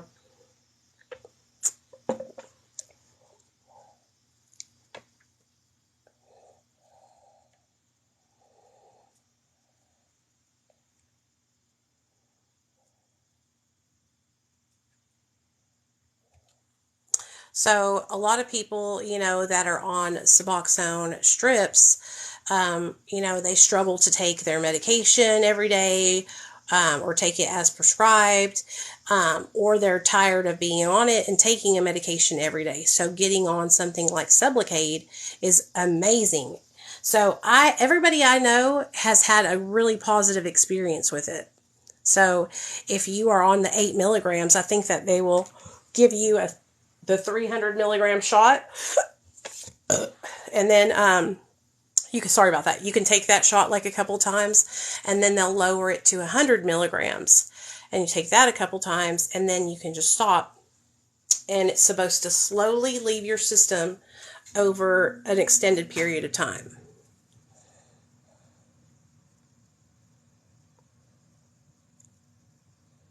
Oh, wait a second.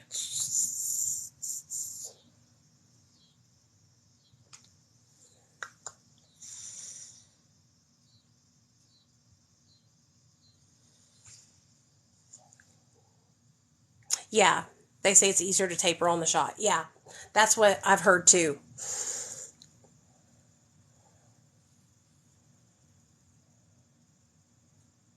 Wow.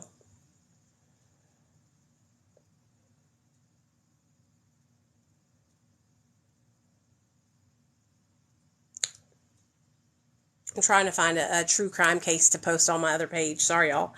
Um, do y'all have any thing else y'all want to talk about before I get off here? I would say do it. Do it, Paige. Okay? Do it to it, honey. If I could do it, I would.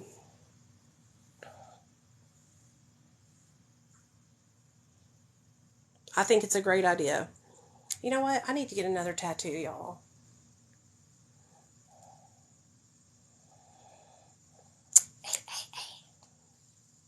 Because I'm only on like 1 milligram, like half a milligram. I'm on a really, really, really tiny amount.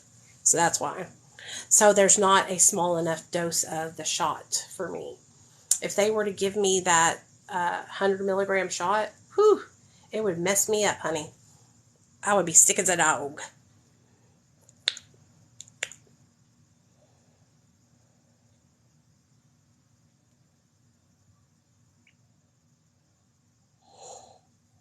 If they ever make like a smaller amount, then yeah, everybody could do it. And I've heard of some people's doctors who are like me. I've heard of some people's doctors taking the 100 milligram shot, then just giving them 50 of it or 25 of it. It's going good, girl. Tonight we did step 4 on my live stream. So we did a step 4 study.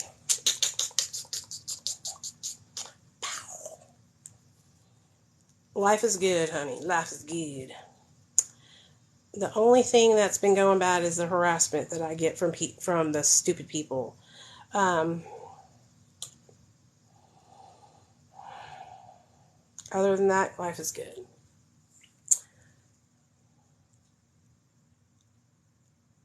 Mom accused of providing 14-year-old boy with meth. Madman, meth mom's moral panic.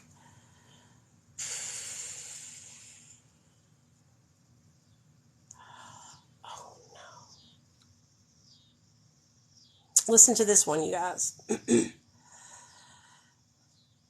A woman in western Kentucky has been charged with murder after tests showed her 5-month-old son died of acute methamphetamine intoxication.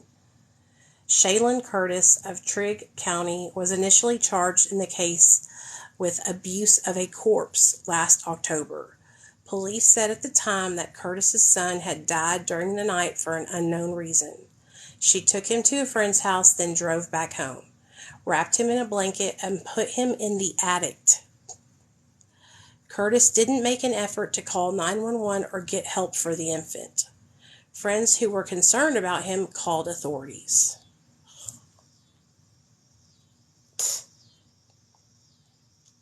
Why would you do that, dude?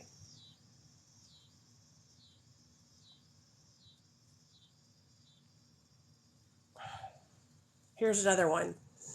2 Jones County mothers charged with child abuse after newborns test positive for meth. Okay, listen up. 2 mothers are in custody in Jones County after their newborn babies tested positive for methamphetamine. According to the Jones County Sheriff's Department, Child Protective Services forwarded referral packets to both 24-year-old Kelly Baldridge of Ellisville and 24-year-old Summer Merrick of Laurel after the births of their children. Baldridge gave birth to 1 child while Myrick gave birth to twins. JCSD Administrator Lance Chancellor says all 3 babies tested positive for meth, and they're all currently in CPS protective custody. If parents continue to expose their kids to drugs, then we will come for you. The pity party is over when I'm knocking on your door. Both mothers were arrested, with Baldridge being charged with 1 count of child abuse involving her newborn baby, while Myrick was charged with 2 counts of child abuse involving her twin newborns. There is absolutely no excuse for these babies to be born with illegal narcotics in their system. We have a zero tolerance for this type of criminal behavior. Why don't they get these girls help? You know what I mean? This is okay. So I kind of have a problem with this. For those of you guys that don't know, I had my son when I was high on meth. Okay? So what is taking their baby away from them and putting them in jail going to do? Nothing. Okay? What needs to be done is they need help. They need to get help, treatment. Okay? Sure, they can be punished for contributing to abuse of their child, for the baby having drugs in their system, right? But that's not going to do anything. That's what people do all the time. That's what they've been doing, is taking their kids away from them and then throwing them in jail, right? And so I didn't know that you could be charged with a crime if you gave birth while you were under the influence. Because I know a lot of people that have, been in that situation, and CPS steps in and takes their children, and they go and they get help, and then they, get sober and get their kids back. I'm coming, Jetta. Is that something new? Oh. Or has it always been like that? Where you at, Jetta? Come on. Let's go outside. My little baby was tired. That's what's wrong. Come on. Let's go outside. All right, guys. I love y'all. I'm going to get my true crime thing set up, and I'll see y'all on my other page, okay? Night. Okay, come on.